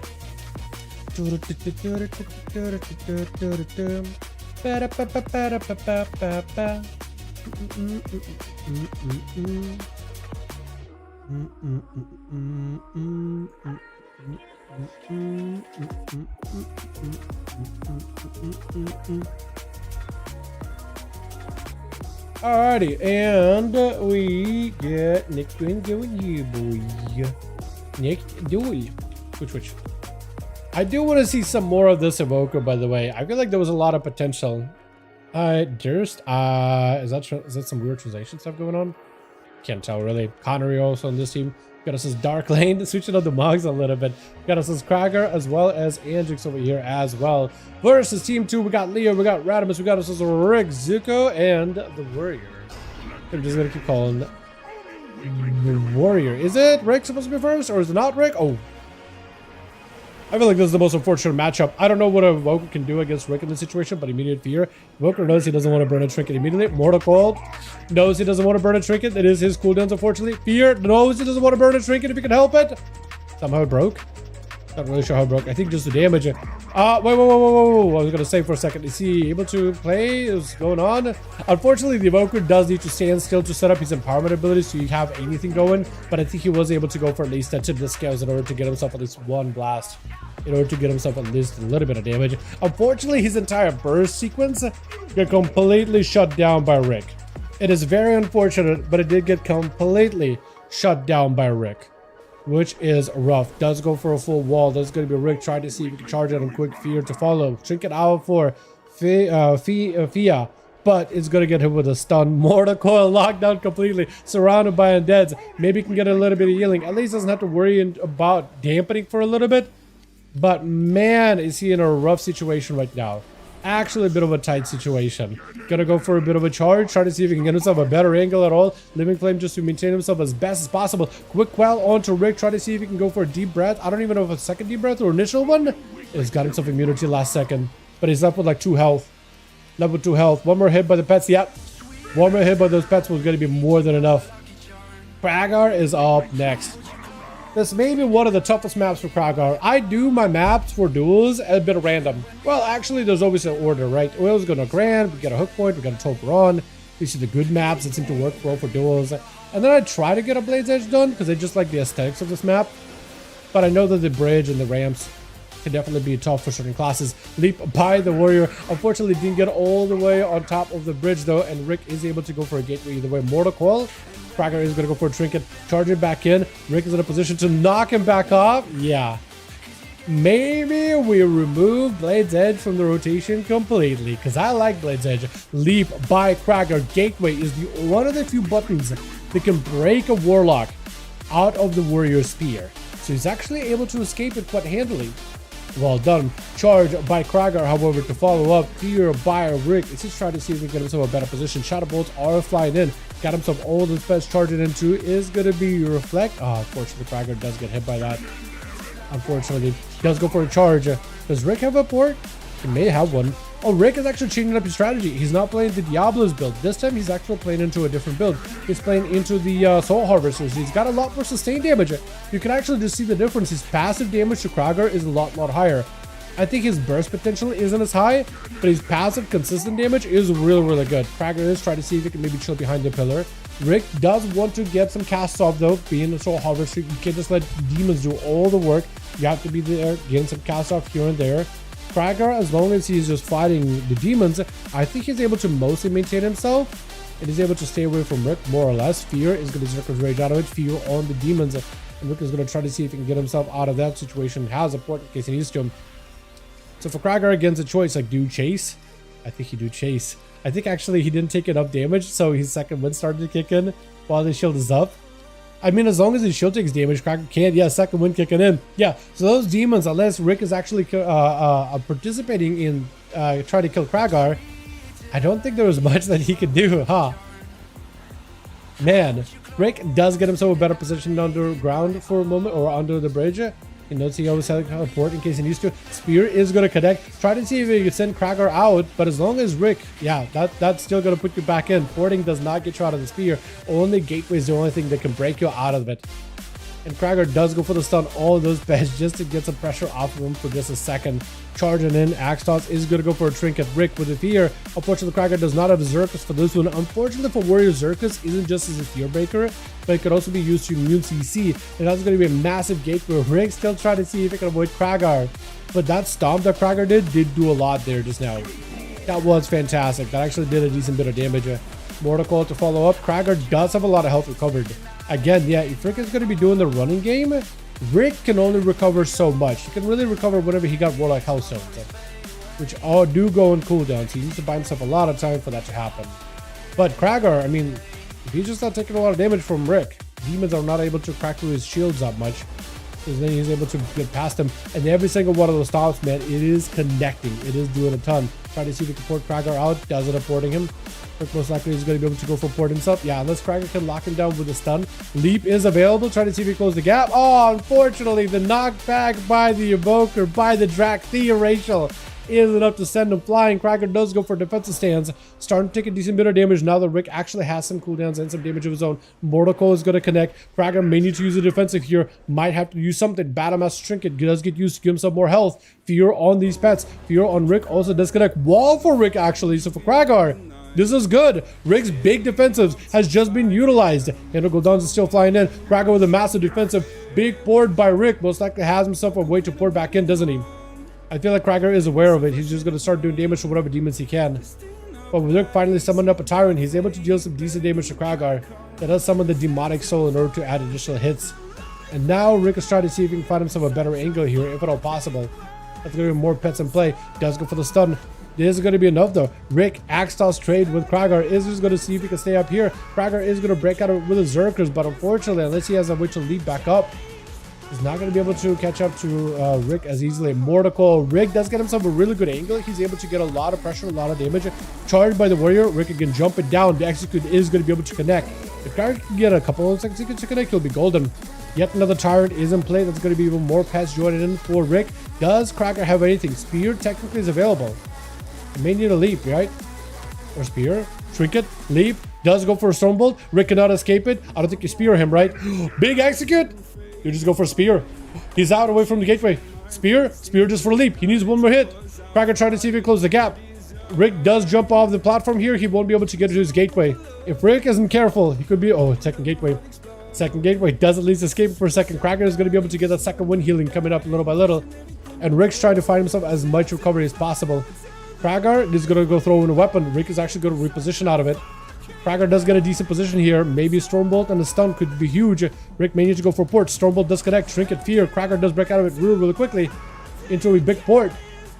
And Rick, unfortunately, is going to be able to get himself some distance. Got himself the line of sight here. Big Axe Toss. But I thought for some reason that Shadowbolt was going to be even better damage-wise. I thought it was going to be rough for Kragar, but he's okay. At least for now. He still needs to be bloodthirsting off of that pet. Whatever he can. Because that is going to give him healing. That is going to give him some health. And possibly procs on the shields, so the second one kicks in. And that's exactly how he's going to recover. Yo, hold on. We are 8 minutes into this duel. Almost 8 minutes into the match. 38% dampening. The Warrior and the Demon Hunter, the Demonology Warlock are not giving each other any breather whatsoever. Axe Toss as the Warrior closes the gap. Charge, but a Mortal Coil is going to disrupt him. Does have big defenses. Rick able to create a lot of distance. 15 seconds until the Spear is back up and available. Does Rick have the Gateway back up? That is the question. Does Rick have another use of the Gateway? Because he could spear him. If he doesn't have Gateway, there's nothing he could do. Charging in, there goes the Gateway. Is that second use of Gateway or just the first? Because you still have the spear. If you can land a spear on him away from gateway, he can escape.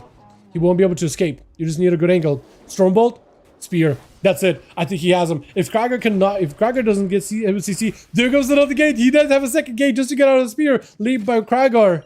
But unfortunately, he can't get up there. He has to back away for a second until he has more mobility. I thought Rick did not have a gate there. I thought it was it. Try to see if he can send Krager out. Trying to walk out of it. No, unfortunately, it does get pulled. Still a charge is available. Mortal Coil. Krager trinkets out of it. Rick ports away. Does Krager have CC to follow up? He has a lot of potential damage. Lots of technical damage. Axe Toss Fear? Oh, no, not Axe Toss. It's just a Fear. Krager did not have Berserkers for this one. That Stormbolt was a great choice, but at least he can get a charge around the corner. He can't really catch up to him all that easily. That is still a lot of demons, and he's got Glide. As a Drakthir, he could use a double jump to glide to give him some little movement speed to stay away from Krager. Krager does have a fear for all those pets. Port out by Rick. Krager does have a big defensive available gateway again. I don't think Rick has access to gateway yet, right? I highly doubt it. What a knock! What a knock! That is so well timed. On that leap, the knock went through. It does go for the charge. I don't think he can gate. I don't think he can gate. No, he can't gate. Okay, so the gate is back up and available then. By the looks of things, Mortal Coil. Krager does have defense in case he really needs it. May need to burn him here. Does have barely any health. Use of Bloodthirst off these pets as best as possible. Rick jumping down. Krager needs to catch up as much health as he can. He's just stopping to attack the pets, looking for to farm some shields and some health. He needs this right now. Reflect was used. Axe Toss is going to connect. Shields are back up and available. He does have a Stormbolt onto Rick. Krager does have a bit more health to work with. He's going to go use for shields just for recovery. He's going to go play defensive here. He's going to attack the pet. It's going to give him a bit of procs, a little bit of healing, and those shields are going to let second one kick in. Rick has got himself full recovery as we hit in the 10-minute mark. This is the duel between two juggernauts. The warrior that has unending rage and the warlock with all the master schemes and plans. It's going to come down to which one has the better cards here to play. The pure unending rage and focus of a warrior who's willing to persevere through all odds, through this massive boss fight, through all the mechanics and all of it. Or is it going to be Rick with all these tricks? Because he got ports, he got sense, he got gates, he got all of it. Fear is available for Krager. He just got it. Oh, Rick is down. He knows Rick is going to put up a gateway. He knows that Rick is going to put up a new gate. If he goes for Spear, he knows Rick is going to gate it. He knows. So Rick is not using gateway. He's just walling this. He's just walling this, trying to see if he can kill Krager right here. Can he do it? Port comes out. Technically, the guy could always gate. Krager, do you have cheap death still? As low, his health is so incredibly low. He needs to bloodthirst as much as possible to recover whatever health he can. Whatever health he can. Shields you can. Those pets are still attacking it. Axe Toss, you literally trinket just to give him some more healing. Does Krager go down? I think it's cheat death. I think that is a cheat death mechanic. I think it might be lights here. We'll find out in a second. 3, 2, yeah. He does win. 11 minutes later, the warrior and the warlock, their duel comes to an end, and the warrior unfortunately does go down. I feel like maybe in a different map this would have been not as bad. Maybe we'll stop doing this map completely. I like this map aesthetically, but I know that like the bridge and the ramp and all those things can be really, really tough for many classes out there. But I don't think it's a fair 1v1 map though. It's really, really early for Connery, but he's going to get ported behind the pillar. The Rick also goes for port. I think he was assuming that Connery was not going to get ported. But with this eye dampening, I feel like Rick should be able to plink away shadow bolts and all his pets. Because Connery's taking damage, he can't really recover as easily. He's trying to recover whatever he can, but he can't recover it as easily. So if Rick can somehow nail down Connery away at a distance and keep him at bay, he should be able just to whittle him away, right? The health bars, they can't recover. They can only go down, they can't go up. And if Rick can get any casts in between, he'll be golden. Yeah, Connery may need to go for immunities here really early. Lane Hands was already used. He's trying to go for Dawn Light. But look how little healing that's doing now. Look how little healing that's doing with the Mortal Strike from the pet, with dampening and everything. Mortal Cold Fear, Antigo Dawn, Drain Life, and I think Rick should be able to get himself another port here. Hodge does have a trinket for it, trying to see if he can get away. Dark Pact immediately for the damage. Axe Toss on the Connery, just Shadow Bolt on him, bubble, there goes. There goes. Rick just needs to find a way to get away from him. That, or he's just going to keep pumping Shadow Bolts on him for resources. He's going to try to see if he can send Pally at a distance. If he can now slow down the Paladin and just cast at him, he'll be golden. Or just go for Tyrant. That's also a play potential. Maybe just Tyrant around the corner. No, he's trying to be very, very careful with his mobility. Is going to go for the Tyrant, letting the pets do work while the man is feared to a distance. And Rick now needs to position correctly to make sure he gets himself a good port. Hodge is going to be very, very deadly. So Rick just got to find a way to stay away from Connery, let him just get attacked by the pets. Where is the demon? Isn't the thing from beyond? Or no, the thing from beyond. But demonic supposed to attack him too? That's your magic immunity, but that's physical damage you're taking. That's a lot of physical damage from the pets. Bites and strikes by the Fel Guard. Yeah. Physical damage. You do go down eventually. And Anjix is going to be up next. The Feral Druid. I mean, he's a good spot. He's in a great position. There just isn't much the Warlock will be able to do here unless you can Axe Toss this immediately. But he doesn't have an Axe Toss for this one. Anjix with an immediate restun. Rick does have a wall in 5 seconds or so. So maybe he could just wall and buck her down and try to see if he could dumpster all the damage into the Feral. Maybe, possibly Axe Toss. He's just building up resources. He does have a wall together with a Tyrant. As long as he can do something with it, he might be okay. Maybe just walls and Tyrants. Is more to call immediately. He's going to go for a Gateway. He's going to go for a Tyrant. Could probably go for it. Yep, there goes the fourth. Main does connect. That's a wall in case he needs to. He's going to go for a wall. Warlock Household is available. Helical Dons. He just tried to see if he can fight through. Out DPS the Feral Druid does jump down on the Warlock Hellstone. Always got his raw damage. Anjix unfortunately does end up taking him out. There was a lot of pets coalescing around the Feral, but the burst is a little bit faster. Because one needs to summon up a pet, and then the pet needs to start doing stuff. But for the Feral Druid, it's an immediate damage. That bite seals the deal. With Radimus up next, trying to see if we can find the Feral, and this high dampening at 79% dampening. You ain't healing nothing. You ain't healing nothing, unfortunately. It is a look at the Feral. Normally the regrowth is a lot of healing, but even here right now, he cannot heal. He cannot heal. Radimus, did he pick up eyes? Oh, he did pick up eyes. I was thinking for a second, like he spun around, but it's the roots. It's the roots that stopped him. Can Anjix somehow get the opener? Nope. Taj. I think this is where Radimus needs to go for raw damage, right? He has to. He has to. He knows that if he just doesn't, the Feral is dead. There's nothing he can do. Even the Feral's like, yeah, I'm dead. 82% dampening, ain't no healing. Dark Lane is going to be up next. This time, not a Devourer. This time, he's actually in Havoc spec. Trinket for Radimus with immediate blind. He's just trying to see if he can waddle out of there. I think Radimus could do the same thing. He just got to be very careful with his immunes. But he's got to get a full Hodge in Dark Lane, full Dark Dawn Light, and just walk away. And just walk away if you can. Imprison for a second. Radimus unfortunately already used adaptation at some point. Lay on hands, but he didn't do nothing. Radimus, you may want to check the challenge to make sure Lay on hands actually is giving you a full heal, because I don't think it does. But he does have Dawn Light 1, Dawn Light 2. Ball Bubble is available. Radimus just needs to escape and run away. Just run. Just, oh no. Lane trying to see if he can end this right here. Those Lances, you can't escape him. It is going to take him out. Who's up next? It looks like it is going to be Zuko. But against a Demon Hunter, I mean, Demon Hunter still has meta. But I don't know how good it's going to be. I don't know if it's going to be able to do much with it.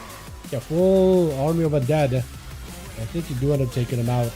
Unless Dark Lane somehow swings it. Holy! Oh yeah, I was going to say for a second. I thought the Death there was definitely going to be the winner. Rick with 10 million damage versus Krager, who has 6.1 million healing. That is such a long battle. I like the arena. But definitely a toughie. Definitely a toughie. Alright, let's see if we still got groups for this one, boys. Let's see if we still got games tonight. What time in duels tomorrow? I haven't done an duels in a second, actually. Yeah, I mean, normally we'd be doing them at like 7 PM EST. A little up in the air if we do that. It looks like Krager is going to be swapping the groups up a little bit. Johnny, if you want to switch up the groups a little, get some fresh bodies, you can. If you want to, it's up to you. Because Curdy is back. Curdy would like to play if at all possible. So, possibly could get you guys a bit of a reshuffle. Wish it could be that dedicated to one class, but I'm too much of an alcoholic. Honestly, I feel you. I feel you. Look, maybe it's the YouTuber stuff, YouTuber side of me, but I normally would be playing by Rogue. Only Rogue. Nothing but out the Rogue. But I do always have had, I've always had like an interest in other classes and specs and how they all play. Naturally. Learning, like the reason why I started playing alts when I played PvP, because I was like, I don't know what these classes do. What was the best way to learn what the class do? Play them. When you play it, you learn how to play. You find out strengths and weaknesses. So I always had that curiosity of like, oh, something new, something weird for me to play. Let's give it a try. It's a nice break from playing my main. I feel like otherwise I probably would have just spent a lot of time on my main and nothing but my main. It also does help with YouTube to be able to cover like, oh, class changes, this class does this class does that. Having a baseline knowledge of what a class does for the expansion makes it a little bit easier to explain why a change is significant, why it's important, or why it's good, or why it's bad. You know what I mean? Because one thing you could just be like, you know, reading patch notes, but anybody can do it. I like to add a little bit of, what does this mean for this class? You know, Maybe that's me being a little bit too much of a know-it-all, but you know, that's how I do it. Wait, Madara, that's actually a sick mog. Kinda sick of a mog. I don't necessarily hate it. I mean, yeah, the helm, shoulders, gloves, boots are part of the set. If you were to swap one of them to not be part of the set, then it could be a proper mog. Pants, a belt, different. The belt actually might be part of the same. Chest is different for sure. Weapons look sick. Weapons look really good. But yeah, if you were to swap boots or gloves or shoulder or a helm, I keep the shoulder, I keep the helm. I'd swap the gloves or the boots. And then you have a not full set. Like if you were to post it and then you have the transmog discords, they'll be like, oh yeah, that's not a full set. In fact, that's thick. Thick.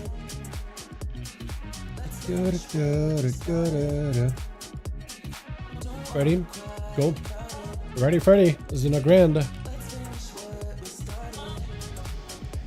Kragarenko is the top killer, man. Kragarenko? Yeah, Kragar. Yes, yes, yes. Now, top press evoker and PTR key because in time walkers it's fun AF. In time walking it's fun. Oh no, I do play Prez. I do play my evoker as preservation. I do know it's kind of fun. Are they getting new changes in season 2, by the way? I need to give it a try. Because I don't know what changes are getting on season 2 stuff. I was gonna look at Monk and Evoker and like some of these other classes on the list later. I literally decided to make a list of which class I'm gonna look at on PTR. I'm going down the list. That's my last one was on Shaman. Then I'll probably take a look at the new rogue changes because they do look kind of good on paper. I feel like they found a way to unscrew subtlety. They screwed them last week and then they found a way to unscrew it. So it's like, okay, well, I guess they're not bad now. Not terrible. Wrong chat, sorry. All good, Johnny. All good. Which? Wait, it's back! Oh my! The prodigal son. Maybe I'm overhyping it. It's been a hot second since we had Telrion in this. Maybe there's a little bit of rust. But my boy's back. Telrion is back. And adaptation. That's a very interesting choice. Very interesting choice. Maybe good. I guess there's no rogue, so you can't really get sapped. But he's back. Kragar versus Rick. They are having a rematch. They're having a rematch here. Hold on a second. Kragar and Rick are having a rematch. We're about get ready for to be here for at least 20 minutes, boys. And I don't mean in a bad way. Kragar is just way too persistent. And Rick is way too crafty to give Kragar an opportunity. Bro, that glide ability for Rick is so good. It gives him just a little bit of movement speed that a Warlock wouldn't have normally. Spear? Yeah, Kragar knows. Ah, Gateway. Yeah, Rick is just gonna go. Oh my goodness. Oh my goodness, Rick. He's literally now saving gateways to counter Kragar's spear. Just to have an escape out of it. That is filthy. Kragar, unfortunately, isn't able to pincer down Rick whatsoever, so his cooldowns don't really get to make an impact this time. But the next go... Actually, what is the cooldown for Gateway? Is it 2 minutes still, or is it 1.5 minutes? Because if it's 1.5 minutes, Rick essentially has cooldowns to evade Kragar's burst. So at this point, Kragar just needs to like not send cooldowns ever. Or separate them, right? Use Avatar for one, Recklessness for the other, so then you always have some kind of a cooldown. Like during downtime, right? During downtime. So Rick can never really get full burst combo out. You may just have to start separating them like that. It's actually kind of wild. It's actually kind of funny. You may just have to start doing that like purposefully. It's weird, it's hot, probably not gonna feel great. Wall really early out for Rick though, but it is gonna be Avatar together with cooldowns, and this time Rick has nothing for it actually. Hold on a second, that's an opportunity for Kragar just to make some damage happen. He's gonna get ported out, unfortunately. Maybe he can get himself a charge.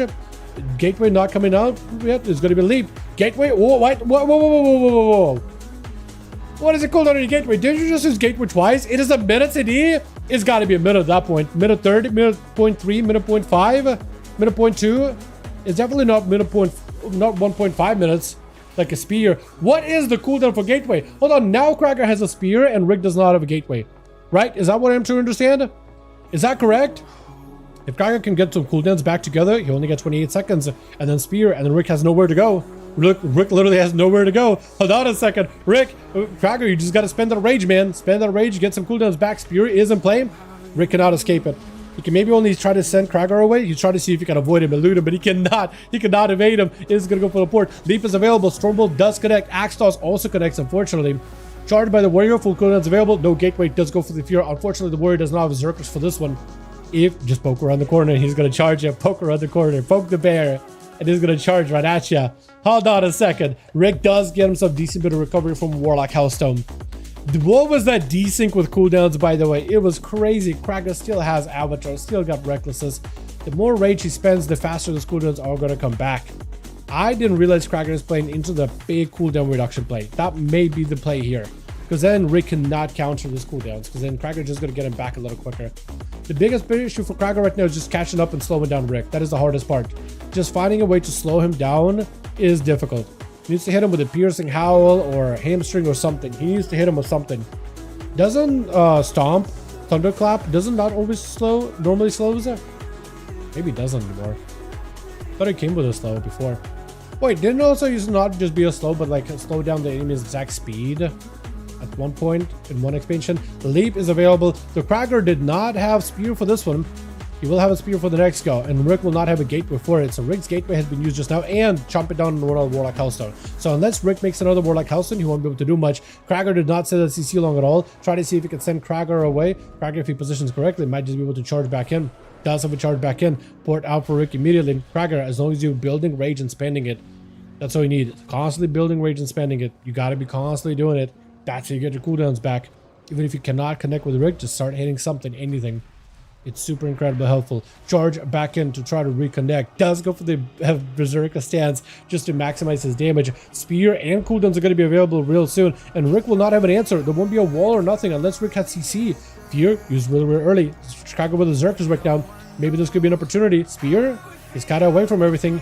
Oh, unfortunately, Spear does go out, but it's not going to be able to get much value. Rick knows that he can't really get on top of that Spear right now, otherwise Kraken just going to leap to it. He's trying to stay away from the entire time. Ooh, Gateway, hold on a second. So the Gateway has like a minute CD then. Gateway must have a minute CD or something. Or 1.3. Gotta. But now Krager has himself an opportunity. Recklessness, Avatar, no Gateway for Rick. This could be an opportunity. Unfortunately, no Spear to follow with it. You can't really pincer down Rick, but if you can just get on top of him, stun him, quick slow, something, anything, maybe there's an opportunity for him to do something. Rick is going to go for a full stun lock. He's got himself a bit of a setup. Vortical, Krager, he just caught in an infinite loop of crowd control, trying to decide whether he needs to use his cooldowns or not. 5 minutes into the match, the two are still in play. Rick has a trinket, does have a wall, dark back. Krager has a trinket coming up very, very soon. Still has all his defenses. He's had those for a while. He's been a-okay this entire time. Kraken's still trying to get some hits here and there on those pads, but man, he's still sitting on his cooldowns, unfortunately. I don't know if Rick has Gateway back up at this point. I thought the Gateway was in 1.5 minutes, so I was going to track it together with a Spear, but you can't do that. You cannot do that. Look at those glides he's got, man. It actually gives him movement speed. He starts the glide and he cancels it. So it just gives him a nice little propel jump forward. You can just keep going forward. It is nuts. Reflected Mortical back at Rick. What a timing for Krager. That was massive. Does at least give him opportunity to stay on top of Rick. It's going to be Berserker's Rage out of this one, so he doesn't see CC long at all. Unfortunately, Rick, he does clear the slows. I think he was burning a soul shard with a port to remove slows and give him movement speed. That's probably how he's always able to stay ahead of Krager. So even slowing him with a hamstring, does very, very little for Krager, unfortunately. And unfortunately with Krager, Berserker's Rage, not only does it get used for fears, it gets used for any CC really. So there's only so much you can do. Somebody left on team 2. I think somebody might have stood still in AFK for a little long. So I guess in a sense, maybe hopefully somebody on team 2 will end up playing for the two of them. You know what I mean? Playing for two of them. Big damage on the Krager, does it immortal coil. That pet on the side, that what are you? Drena looking thing? I forget what their names are, but from the boss from TBC. They are kind of painful. They are somewhat painful. If they're standing next to you the entire time and casting it, they are painful. Krager finally able to go for some cooldowns. Rick trying to see if he can tank up with the shields. Krager just trying to see if he can puncture through those shields. And just trying to see if he can get away as best as he can. Krager trying to see if he can get himself an angle. No, you're good, the big man. You're good. All good. Yeah, the duels arenas, if you're standing still for a little too long, it does end up kicking you out, which is unfortunate. Very, very unfortunate. Also, I like how it translated LOL. Nice one, YouTube. Great translation. Fantastic. The Eridor twins. They have names though, right? I think one of them's called Alithel or something. Alicel? SL? I don't know, something along those lines. Because I know when you transform into one of them, using that toy that turns into bosses, they do have a voice line that call out to each other by their name. So there is a name. They do have a name, but there are twins. Sacrilege and the Ara one. Yeah, the Ara one. Yeah. That's the one. Port out for Rick. Leap in by the warrior. Does go for an interrupt onto Rick, but it's going to be another gateway to follow. Krager is trying to use these pests to try to charge. But Krager still is in a situation where he can't, unless he can really pincer down Rick with full cooldowns. He's in a rough spot. He's trying to bloodthirst off of those pets as best as he can, and Rick is actually positioning those pets to move him away. He's actually micromanaging his main Felguard in order to move him away from Krager. 8 minutes into the match, Mortal with an axe toss connects. Rick might have enough damage here. He's gonna go for a port on that Stormbolt. Krager's health is kind of low. Does end up going for a spear. Rick trying to see if he can get away with it, but he cannot. Trying to see if he can send Krager back for a second. Wall does get used by Rick. That's going to be his big defenses, an opportunity for him to get as many casts as possible. Trying to see if he can fight through it. Krager with a massive defensive. Rick is starting to take some damage here. Actually starting to take some damage. Use a Warlock Hellstone. Try to go for a kick. Does not connect, unfortunately. Is going to be a Tyrant in play. Krager does have Avatar available still. Actually, he's going to have Krager. Oh, wait. Avatar was a proc. Never mind. He has Avatar. He has Recklessness. I wonder if he'll start separating the two. Avatar and Recklessness. Just press one button, one move, and one button the other. And to basically have cooldowns always rolling. Half these. But at least some sort of cooldown always at all times. He does have a fear, so maybe if he can land a fear on those pets, it might be good. Rick got himself one more Warlock Hellstone. Does Krager have anything to follow up here? Because Rick is kind of low. This is an opportunity maybe to make something happen.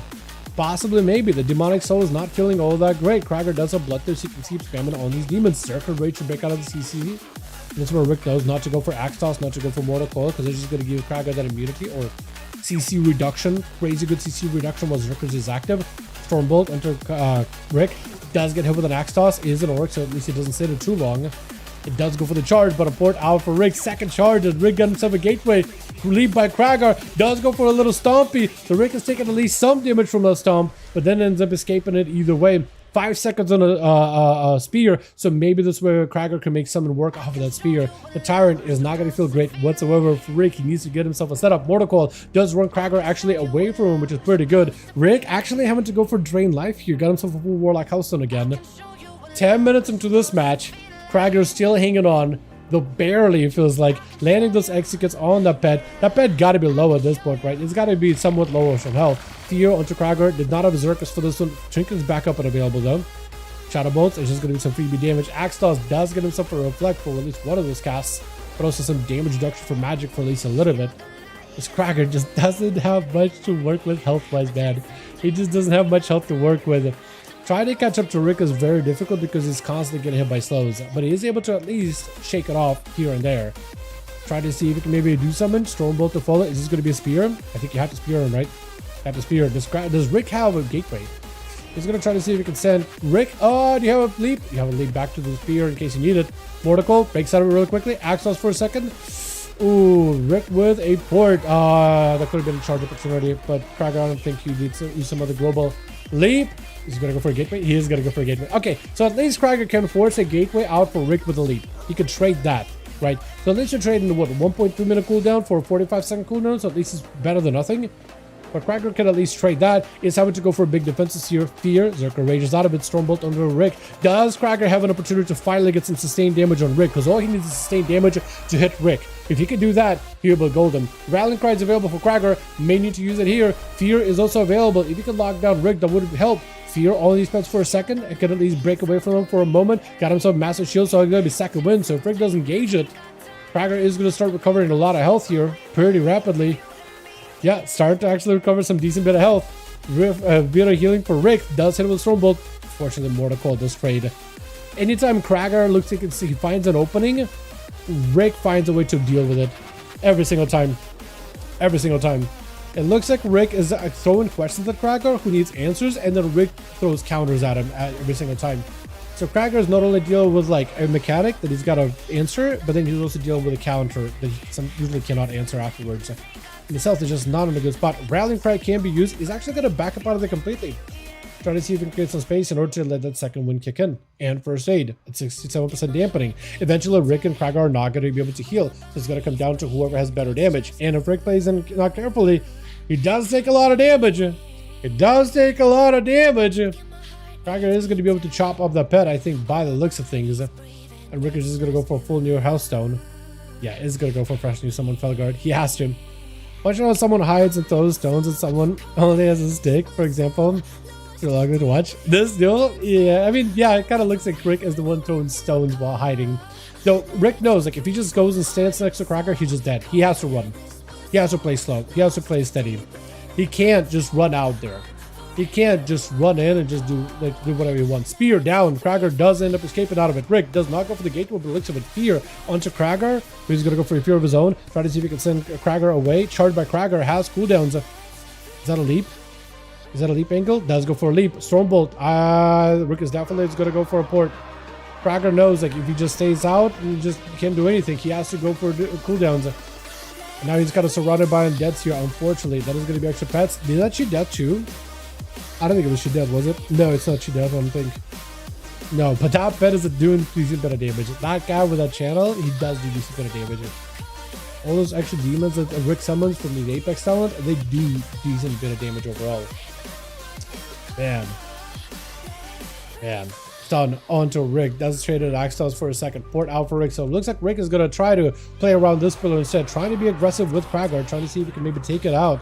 But what Rick really needs to do is for Krager to chase after him. Right? That's really what Rick needs, is for Krager to chase after him.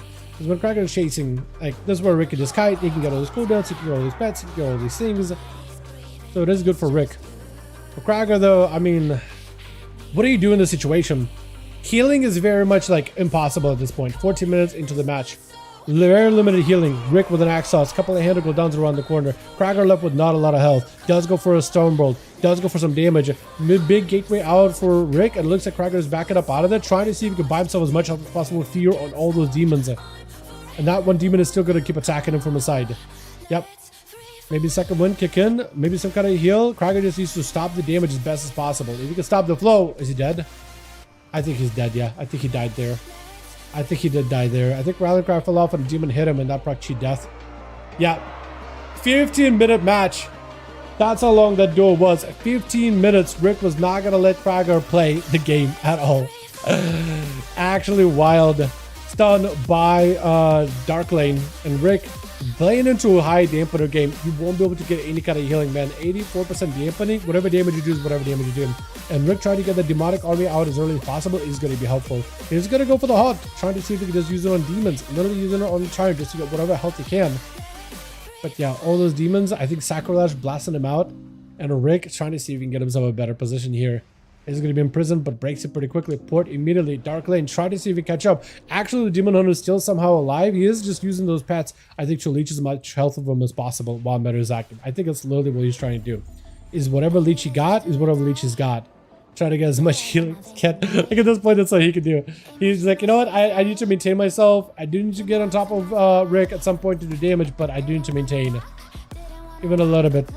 But Rick with his fears and shadow bolts and hail the gallants, is it going to be enough? Mortal Call to follow up. He's got hits. He's got hits. Yeah. You're just going to plick away at him little by little. One down. A lot of trick up next. As a Retribution Paladin and Freedom up immediately charging out at Rick. I don't know if Rick has a gateway. That's a report. That's a gateway. Looks like Rick is just going to try to see if he can get away. Just let the pets do all the damage from a distance. A lot of trick is going to take a lot of damage though. He's gonna, if he stays around those pets, he's gonna take a lot of damage. Hodge onto Rick. Rick does not have an answer for this one. Pets are getting stun locked. Is gonna be immunity for a lot of shock. The physical damage is still gonna go through. A lot of the physical damage the pets do is gonna go through either way. Wall out for Rick. Axe toss can't stop it. And that immunity is gone. A lot of shock is taking significant damage. May have to go for a bubble here. Does he have another gateway? I think we're trying to see if we can set one up, but he's got Warlock Hellstone very recent, but he's not going to be able to do much with it. Chomping it down, he did nothing. At 94% dampening, Hellstone did nothing. Curdy literally rushing up at Ladashuk, who doesn't have a bubble, and as long as Curdy doesn't get Taj, is he okay? Trinkets out of this. Ladashuk almost got himself blasted with a judgment. That could be really, really bad. Ladashuk tried to go for whatever recovery he can. Spear down, lay on hands to follow. Hodge onto Curdy. Try to see if he can make some damage happen. Can't escape the spear for a second. That's get hit with the disarm. Curdy, we got any damage, man. Now the time to do it. That would be the time to make it happen. It looks like a lot of like backing up out of there completely. Curdy, I think at this point, all Curdy can do with his defensive is reduce damage taken. He can't really do much. All he can do is just reduce it. It's just a damage reduction. That's all it is. That's all it is, really. As a lot of shit is gonna go for a bit of healing. Slight recovery. Just a teeny bit. Teeny tiny bit of healing. And Curdy, what do you do, man? I think you gotta reflect a Hodge back in the lot of shit. That's all you can do. You don't have a trinket anymore. Stormbolt? You just go for reflect immediately? Nah, a lot of shit knows to stop it. He knows to delay it, and now he goes for Hodge. Now he goes for Week of Ashes. Now he goes for Templars. Now he goes for all of it. Yeah, cheat death out for Curdy. Try to make whatever damage he can, but a lot of shit got plenty of mobility. More than enough mobility. With Leo gonna be up next. Charging out. A lot of shit with a blind. He's got nothing left. Leo's not gonna let him escape. Not gonna let him escape. Ain't happening. With Rest in Hell as a Demon Hunter, no healing.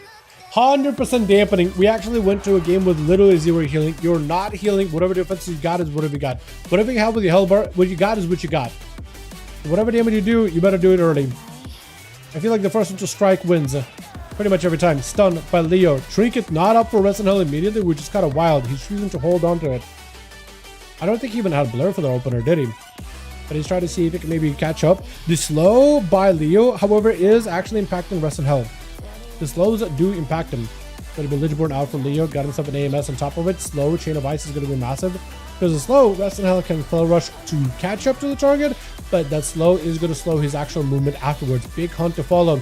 Leo does try to see if he can make some hits into the darkness. But darkness is helping Rest in Hell. Dome is down for a second to at least reduce damage taken. Rest in Hell flying up in the air. But Leo, oh, there's just no health left.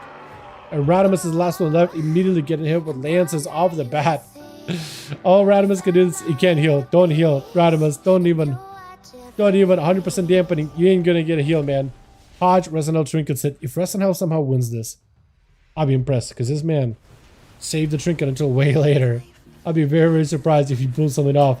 Whoa! Whoa! Okay. I was gonna say, bubble out for Radimus. Telrion. I mean, Telrion maybe could get a reflect onto Radimus. He's gonna spear him. Does go for a reflect, but not on a Hodge. Blade Storm, and I think it's over for Radimus. Yeah. Damn. That was the longest match ever between Kragar and Rest in Hell. The longest. War versus lock game damp. Yeah, it definitely did lock out the damp, didn't it? Definitely did. The two were gonna fight each other to the bitter end. It is wild. It is crazy. Here we go. Johnny and Kragar, if you guys want to keep playing, we can keep going. Ready? Awesome. Johnny, let me know when you're good. Kragar is down to keep playing. Do still have him here.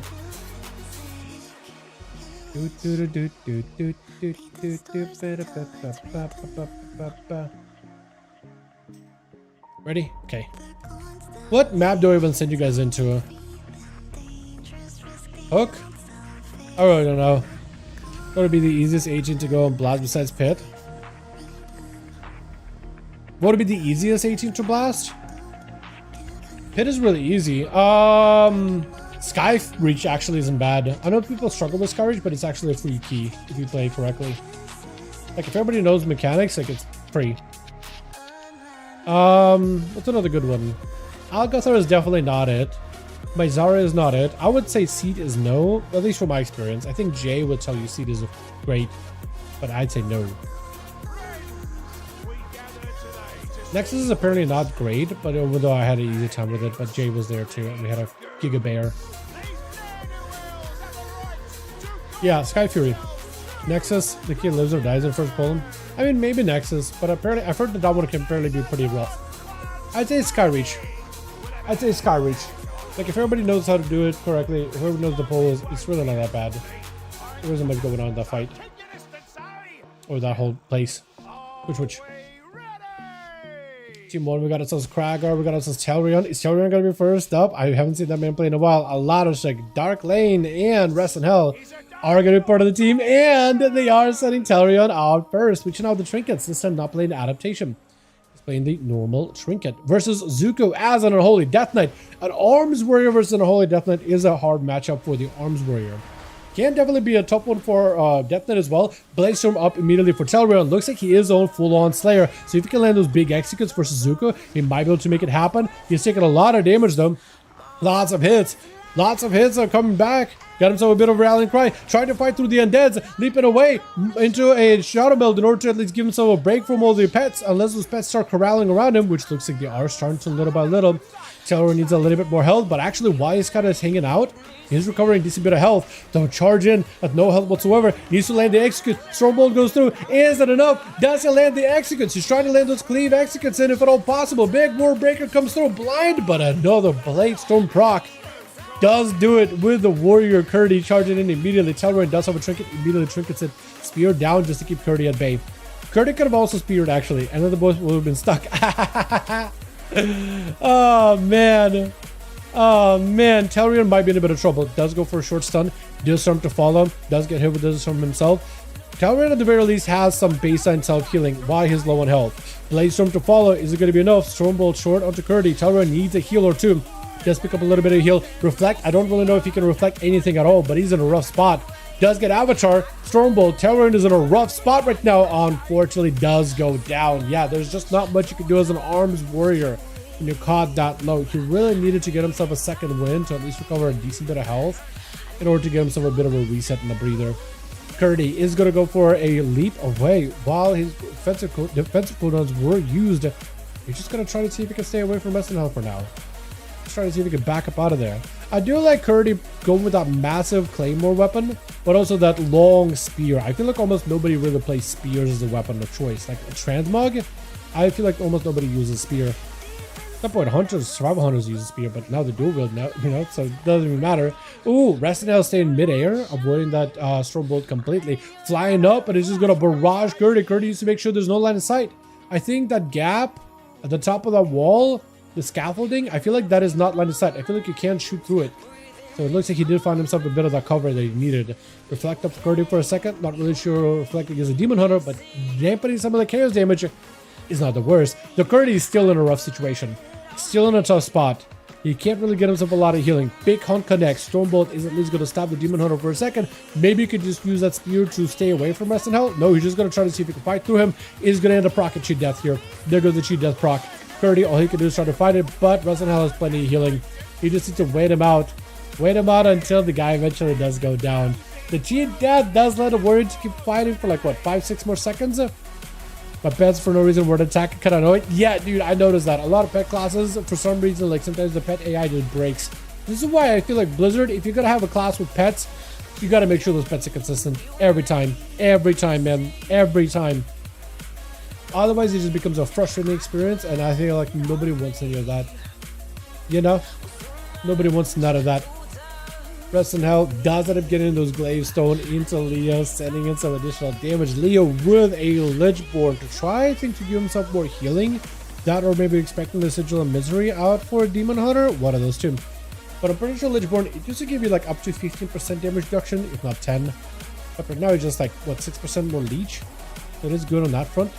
Hunt actually doesn't go through. Now it's going to go through. Resting Hell does get himself the glaives to set up the combos.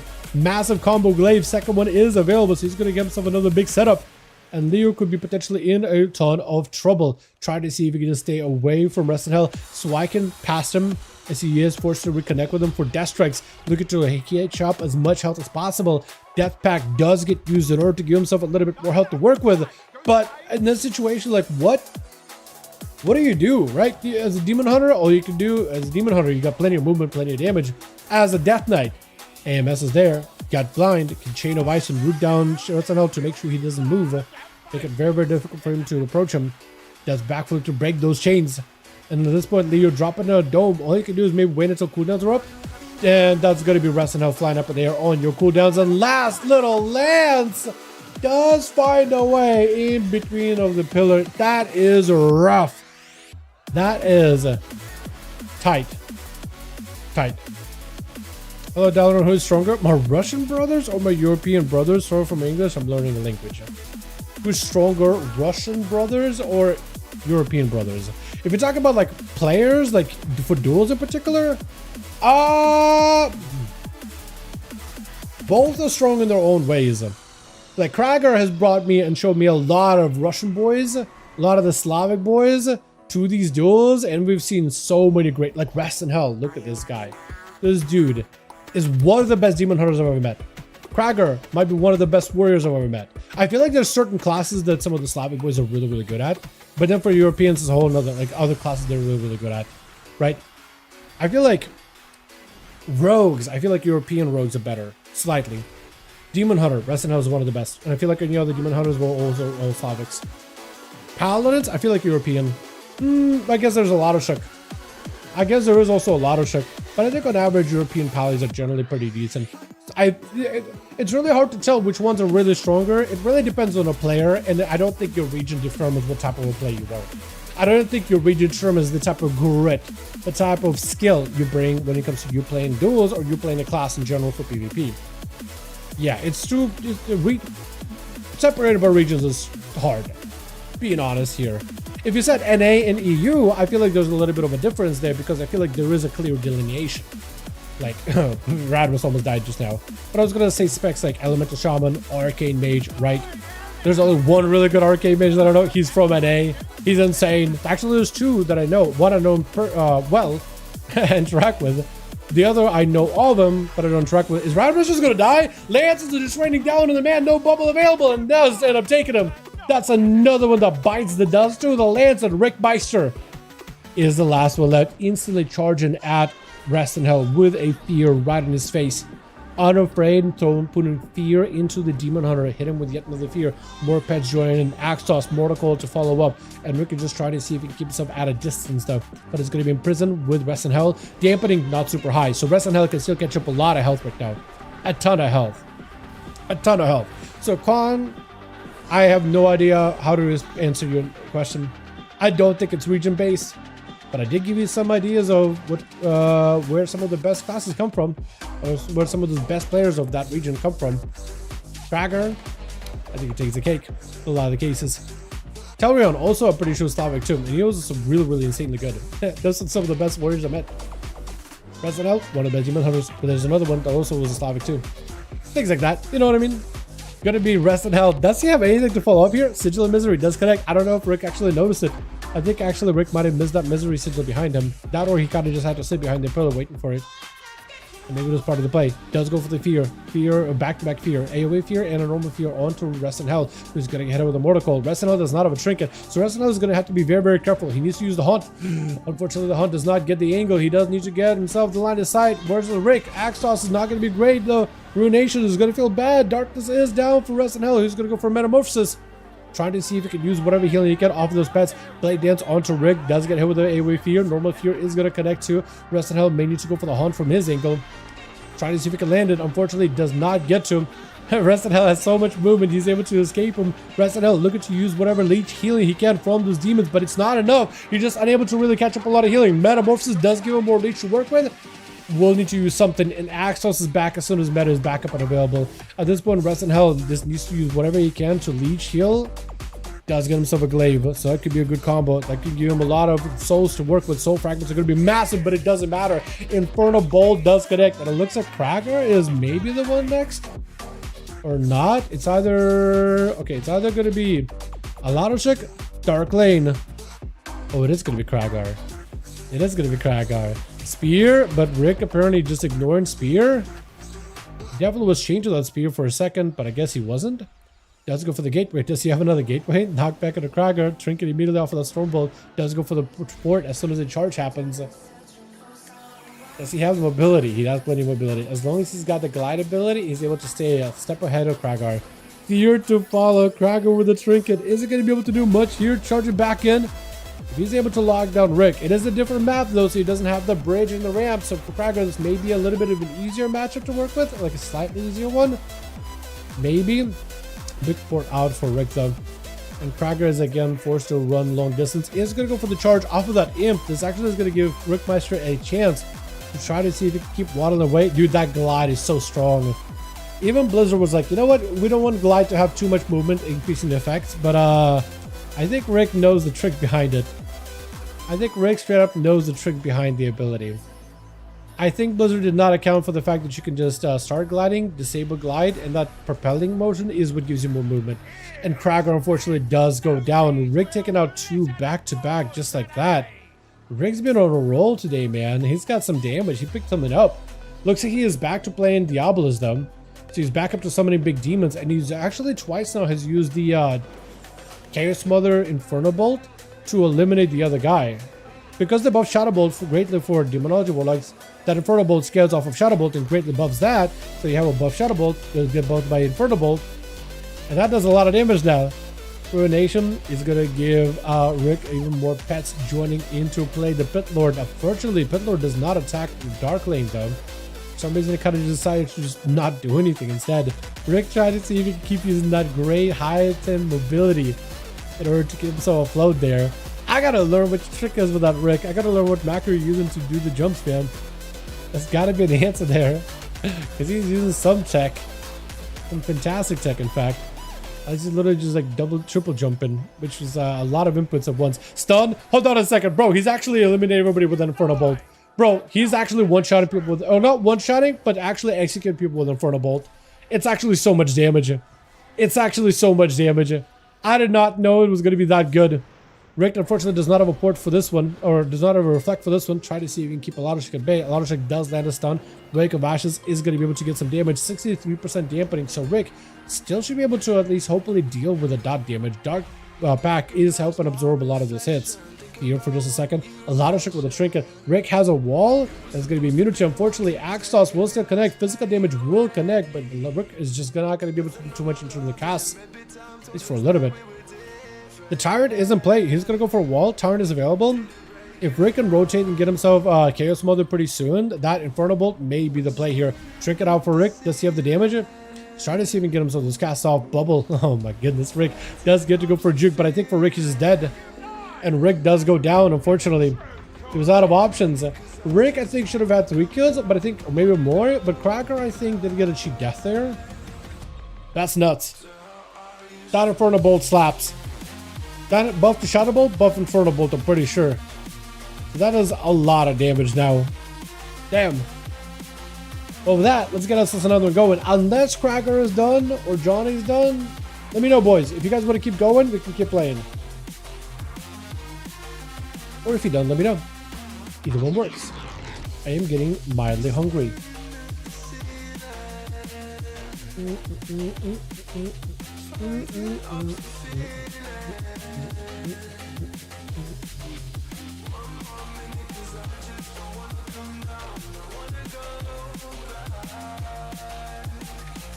Johnny is waiting for him.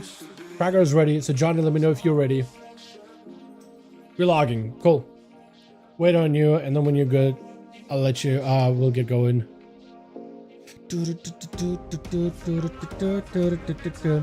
I have to say, this pillar runs are quite boring to watch. I get it, you need them, but man. If Blizzard were to change the game so you didn't need to play around pillars, I'd be cool with it. I feel like they ended up kind of creating pillars as a way for players to be able to use it for line of sight. And players have been using it for years now, so for them to remove pillars completely would be odd. In a sense, I feel like pillars does give classes that are all about mobility and kiting like an opportunity to stay away from the target. Because otherwise you're in a big open field, right? And then you just try to keep your max range.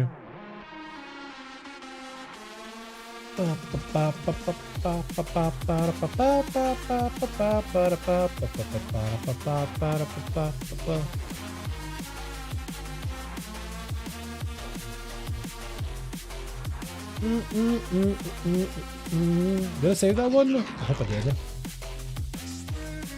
When I say that, that's how I know I probably didn't then. For some reason I didn't save it, then I'm gonna have to go back to the stream, and the audio sometimes the audio levels on the stream are a little bit all over the place sometimes. Not like I do it on purpose. Here we go.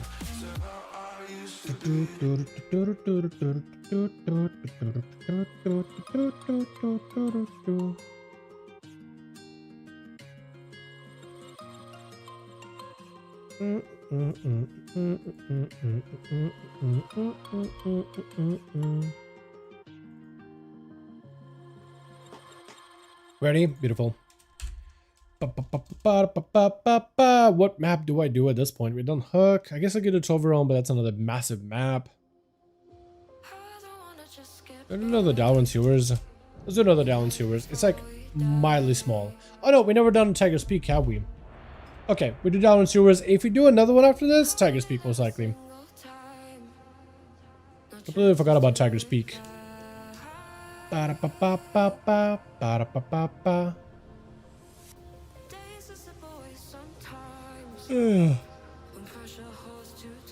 Alrighty. Which? Oh, yeah, I'm back in space.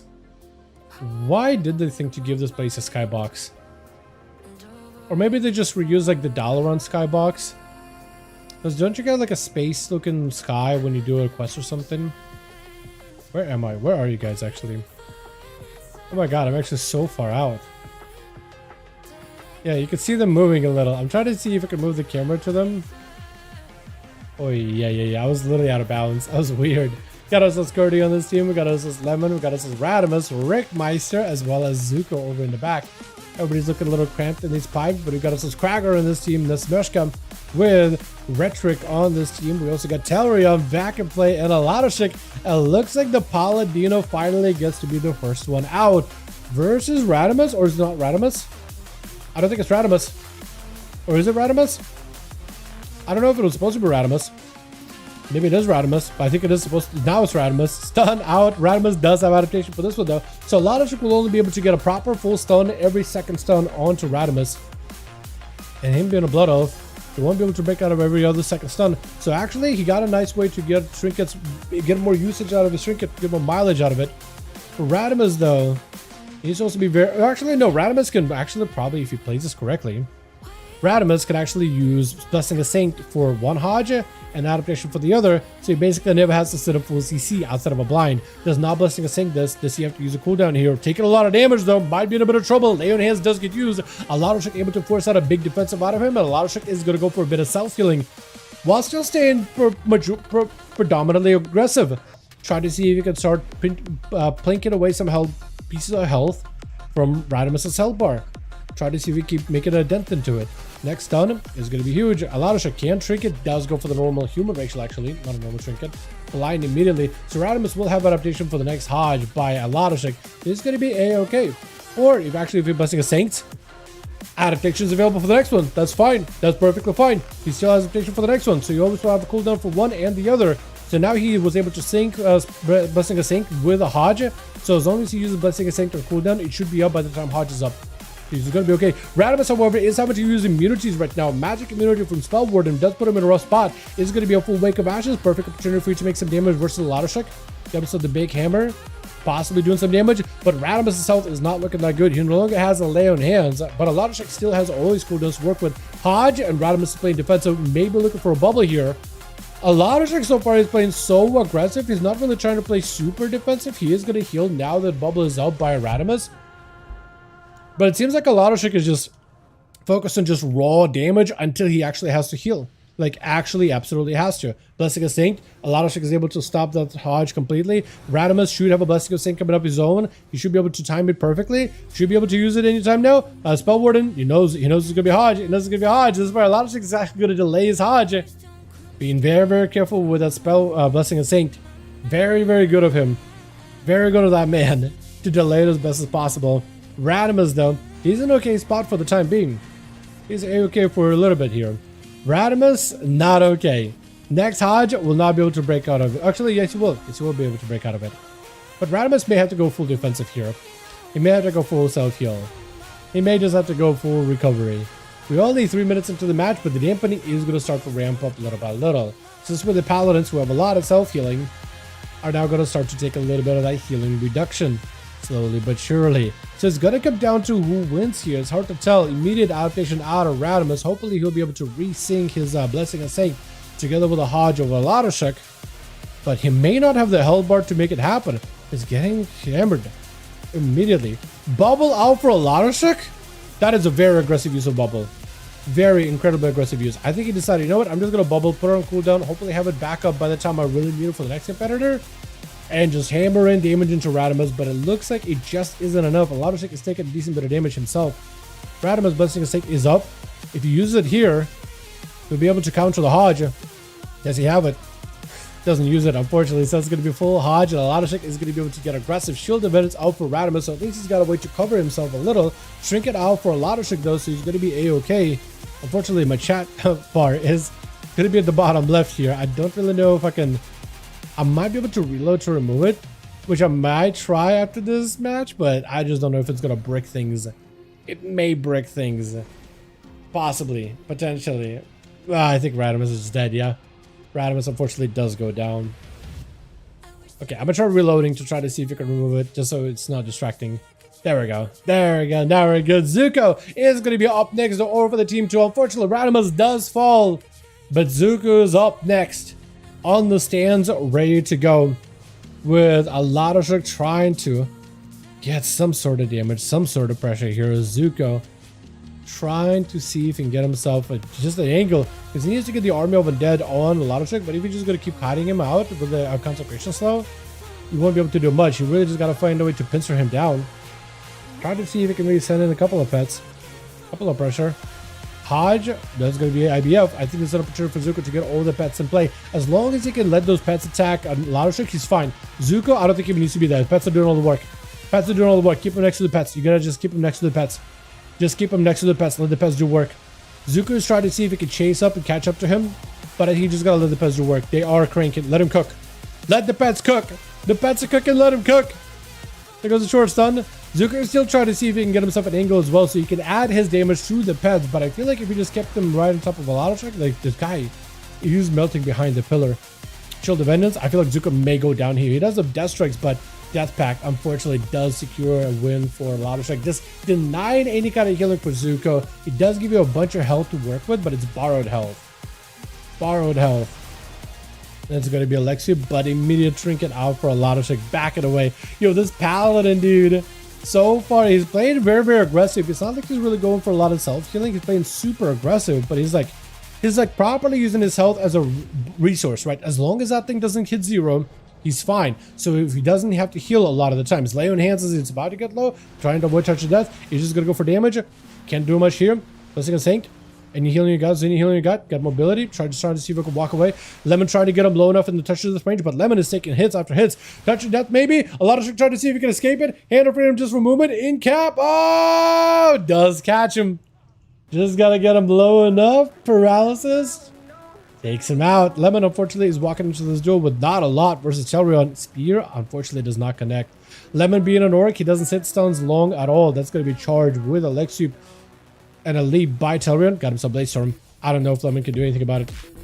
Try to see if he can just charge out of it. Yet another charge. Ring of Peace. He does go for Demolish to try to counter the Ring of Peace, though. That is helpful. Into Shockwave for a second. Still got hits. Still got slaps. Mortal Strikes are doing work. Parry right after, but he's disarmed for a moment. Defense sits for a second. Does go for a fear. Does he have the damage? Does he have the damage? Oh, Lemon has no health. That's why he waited. That's why he waited. I think a Battle Master Stricken is what he was trying to wait out. And Curdy, second to last over the team 2. Where we got still Telrion, Rhetoric, Nesmeshka, and Kragar. Actually, it looked like a lot of Shirk did a number over on team 2. So between Curdy and Rick, they're gonna have to find a way to make something happen. 21 AO away from 3.4 and 2 characters. Nice. Wait, when you get 3.4, do you get second title or just like once for season? Once per season. Probably once per season, right? I'd be kind of surprised if more than that. Disarm for a moment. Lead by Telrion. Just trying to see if he can back up out of the defense. Stance is in play. Charging in over at Curdy. Trying to go for a big demolish. Trying to see maybe if he can make something happen here. Blaze Storm short.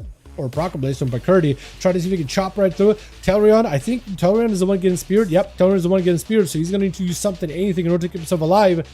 Telrion's self-healing though is very, very, very limited. Does go for the spear just to keep Curdy at bay, but that's all he can do right now. Curdy trying to make sure that Telrion's health bar is at least taking damage. The second one doesn't kick in fully. And Tal cannot get himself any breather whatsoever. Shockwave short onto Curdy. You're left with no health. Maybe meld? That's all you can do is meld. Maybe just meld. First aid. Oh, at least just letting you recover. Mounted up. Second wind. Second wind kick in. Fear, unfortunately, is going to stop him. Zerker Rage into a Stormbolt. Stormbolt back at him, but he's going to sit it super short. 8 seconds. 7 seconds until you get parry back up. 7 seconds until you get parry back up. Fear, Curdy does Zerker out of it. Blade Storm out for Telrion. Using that for mobility. Using this for raw mobility. He has a trinket too.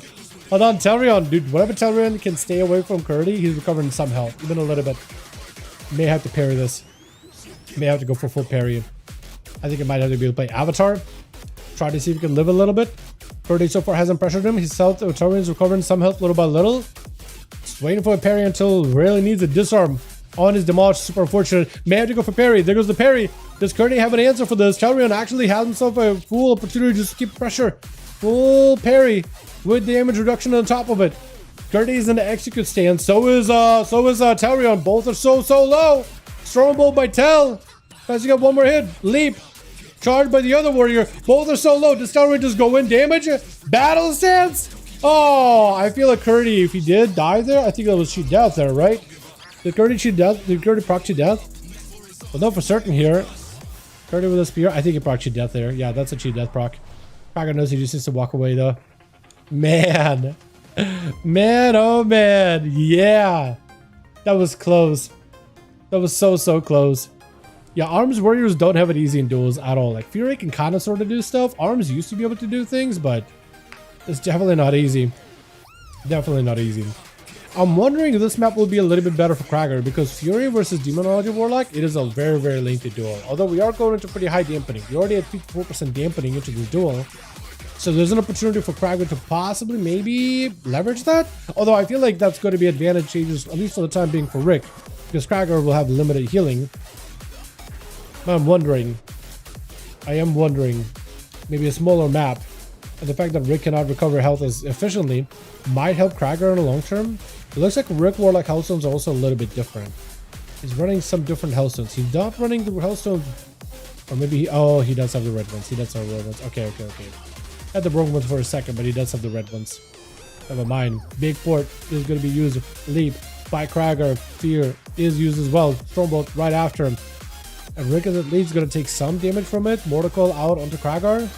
Rick with an Inferno Bolt. I don't know if Krager can do much about it. Needs healing right here, right now, I think. Hopefully didn't get proc cheat death. Reflect up for a second is going to reflect something. Probably one of the imp hits or something. But Krager does need healing here. Shockwave on those pets. I don't know if he's got mobility to catch up to Rick. At least he can charge. Yeah, it's going to be gateway set up again. At least he can charge to the pet, the tyrant. But what do you do in this situation, man? This is a rough spot. Krager does have a heal. Maybe that could be helpful. Stormbolt onto Rick. Maybe that'll be enough to do something. He didn't proc cheat death, did he? Hope not. Does go for defensive. Wall out for Rick. Krager, this is your heal moment. I just have to go defense and offense. This is going to get ported out to the side at the very least. You have a leap? I don't know if he goes for a leap. I think he's saving him for a charge. I think he's waiting. Bloodthirst needs to come out. Does go for the leap, and there goes the gateway, unfortunately. Yeah, unfortunately with Rick, as soon as he uses a leap, he was going to gate. So you want to kind of get him to gate and then use the leap afterwards. Stormbolt, maybe Krager can make something happen. Maybe Rick will not have access to a second port. Actually, I think Rick might not have access to a second port. He could port to his circle. He could do circle port, but he can't take gateway. So that is a little bit different. Fortunately, Krager does not have too much in terms of movement to catch up to Rick all that effectively, all that easily. And Rick is going to go for a full new Tyrant. For Krager, he does have Spear on those pets, so you can at least keep him at a distance. And got him to reflect, so he's hoping that second wind kick in. Unfortunately, first aid breaks. The pets are surrounding him a little bit too quickly. Dampening is just so high, even the amount of shielding that Krager's trying to put up on himself, it just cannot really do much. And that Tyrant, I mean, he's just... It is effective. It is still clawing at him. All Rick can do in this situation is go for a bit of a first aid behind the pillar, surrounded by a couple of those imps. And Krager, all he can do is sit behind the pillar where he's comfortable, where he's relatively safe. Let second wind kick in. And might actually let second wind kick in. Hold on a second. That Felgar definitely trying to deny it as best as possible. Yeah, whatever shields Krager is getting is just not really that effective, and unfortunately is going to get ported out.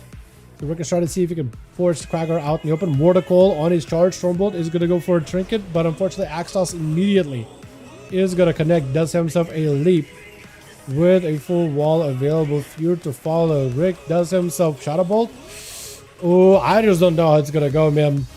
I don't know how it's going to go. Krager technically has defenses and offensives. I think it's a cheat death proc. Yeah, that is a cheat death proc. There's only so much you can do. Krager unfortunately does fall. He does go down. It's going to be either Rhetoric or Nespeshka that's up next. It looks like it possibly might be the Rogue. At 75% dampening, I think the Rogue should have a better matchup here. Right? All you got to do is get a good setup onto Rick and it's over. Yeah, look at that cheap shot. And I think Nespeshka knows this is going to be poured out for Rick, right?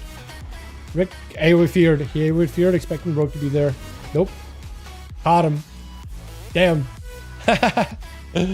All right. That was fantastic. Fantastic duels, boys. Are we doing more? We still got groups, or if we still got want to do more, we can. Or if you're done, we're done. I'll let you guys decide that. Let Krager and Johnny decide.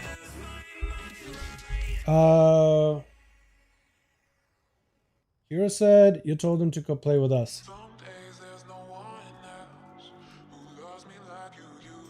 You know Hero? Wait, how does Daz know Hero?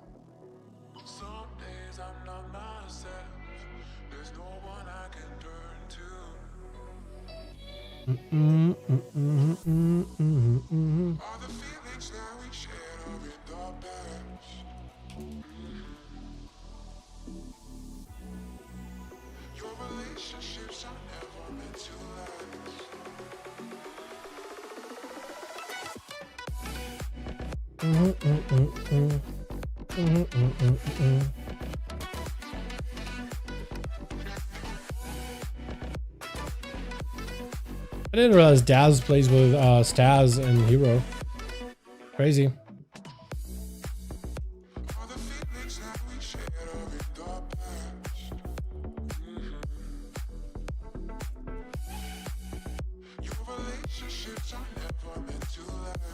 I did tell him a while back, yeah.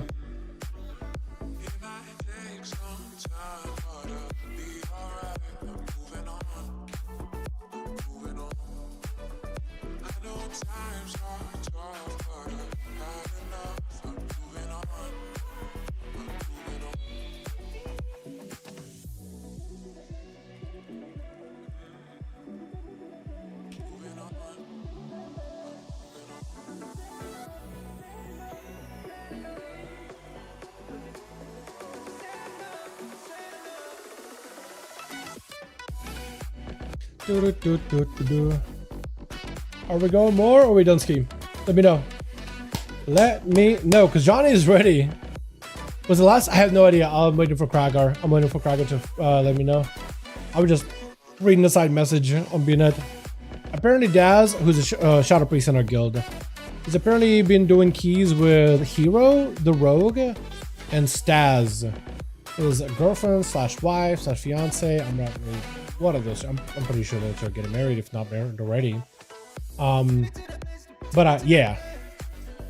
I was just like, it just kind of took me for a loop. Like, wait, how do you know Hero? Because I know Hero through Carl, and I didn't realize Hero had so much of a Twitter presence. I've been interacting with him here and there. You're just kind of taking me back. Great. What is up? Krager is gone. Okay. Neat. I think we're done for the evening then. Cool. Krager is done, or Krager is offline. Either Krager got knocked offline or something. He didn't let me know if we're going to be doing more games or not. But it looks like he is done potentially for the night. We have 3 people. I think it's time for me to get some food.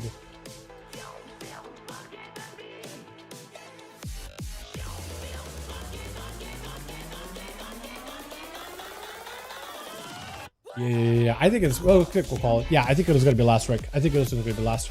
I think it's 1 cell per account. So if you have multiple accounts connected together. Got it. So that is how you can get all of them then. Understood.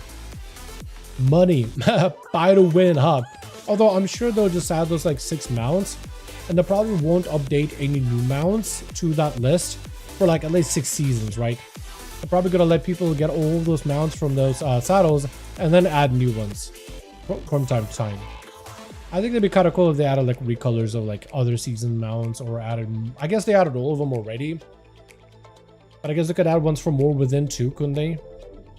Or what other expansions they have? They added Shadowlands, they added, no, they did add War Within ones, didn't they? The mech shredders. Oh, they did add all of them, didn't they? Never mind. I guess they'll just add ones from this season in there as well. For any players that missed him. Is it only KSM mounts, or is it Keystone Legend as well? I forget. I gotta lie, I don't like any of those mounts. I like the new ones.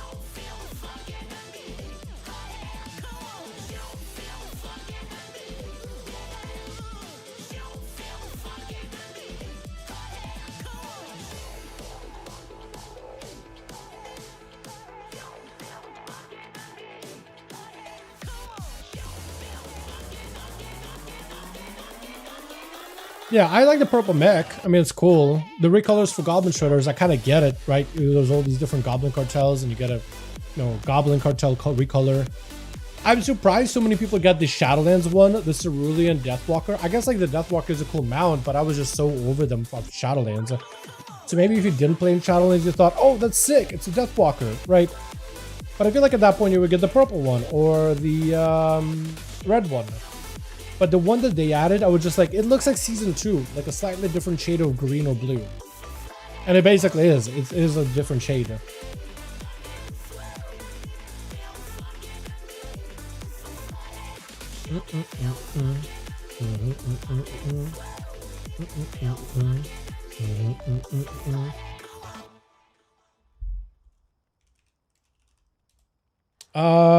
the Deathwalker looks so good. I disagree. Maybe I'm just a party pooper on this one, right? Maybe I'm the one in the wrong. I don't like Deathwalkers. They were cool as a very first KSM mount in Shadowlands. For me, the problem is not the mount, but the Shadowlands was such a dog expansion. Anything that is Shadowlands is dog to me. I don't care how cool it is.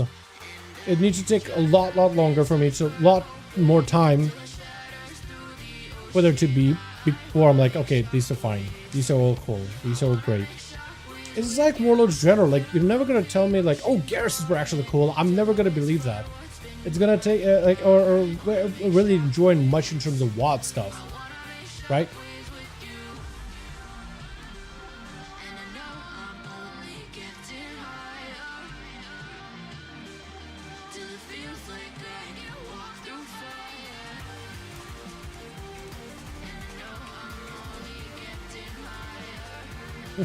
Gonna play one more? Nah, we're done, Kareem. Think we good for the evening. I'm gonna let Johnny know. Kragar is gone, so I think we're done for the and please.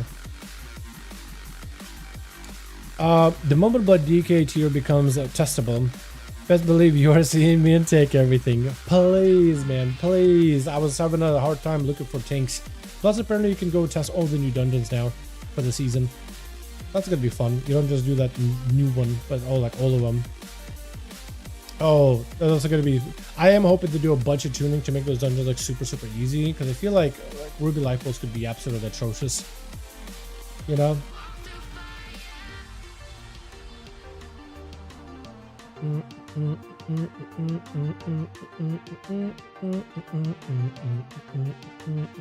Tryna step back and see the view from above, 'cause I know that nothing lasts forever.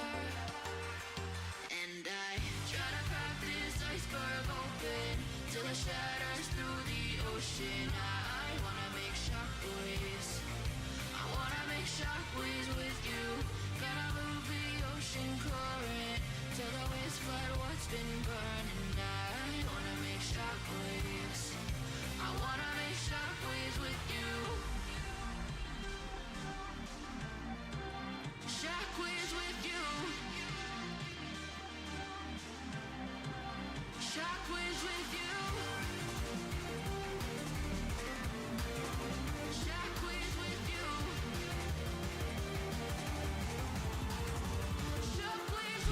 you. Anyway, sorry, I'm having like a side chat on here about a completely different topic, so my brain is like switched over completely. Anyway, we're done for the night. Thank you all so much for going by. We had a lot of duels today, dude. Every single time we do these on the EU, big thanks to Krago, by the way. Man is fantastic, bringing in the boys every single time. Do appreciate it every time.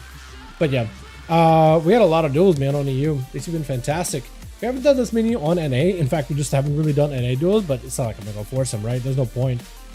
Yeah, I'm gonna try to see if I can spend some time with PTR Jake. If you do see me, we should probably run some dungeons together. I need to test out some of the rogue builds, subtlety stuff, outlaw stuff, most likely. Maybe I'll be doing some of that tonight. I don't really know. I am gonna go get some food and see if I can maybe hit up the pool real quick. See if it's empty, because if it's filled with people on Friday, it's not ideal time, but I kind of just, it's hot, man. It's hot. Just kind of want to go for a swim. Am I weird for that, by the way? Wanting to go to the pool when there's nobody there? literally just only me, I'm literally not interested in talking to my neighbors. I'm not interested in like small side chats or anything like that. Just I find it too weird, too awkward.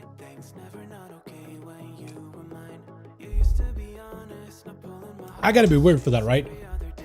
You know what I need? I probably just need like to get myself like really big, really noticeable like Bluetooth headphones that are waterproof and just go swimming in those. So then if somebody does try to talk to me, I can just ignore them and they're just big ass like Bluetooth things in my ears. And they're like, oh, they can't hear me. And then I just be like, you know what? I don't need to talk to nobody. Side quests with the neighbors are the worst. Bro, honestly, is the worst. I'm not interested at all. I'm sorry. I don't know them at all. I don't know any of them. They're all friendly. They're all nice people. I don't care. I don't care. I don't care. Honestly, I do not care. Not one bit.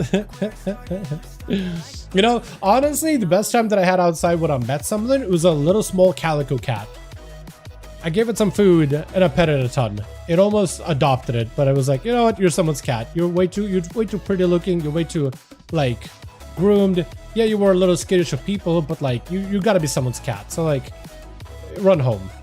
Run home. I literally was like minutes away from adopting that cat.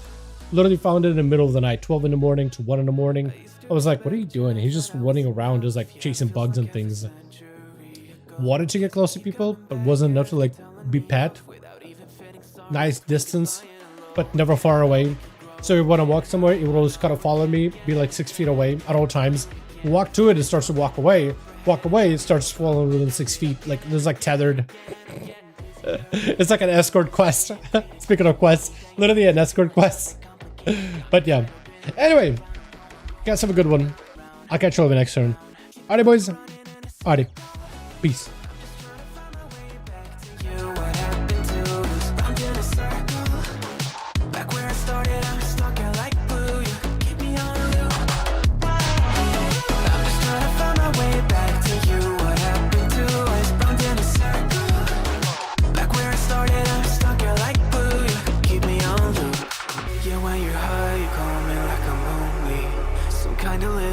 For you to wind up while you're lying in bed and feeling lonely.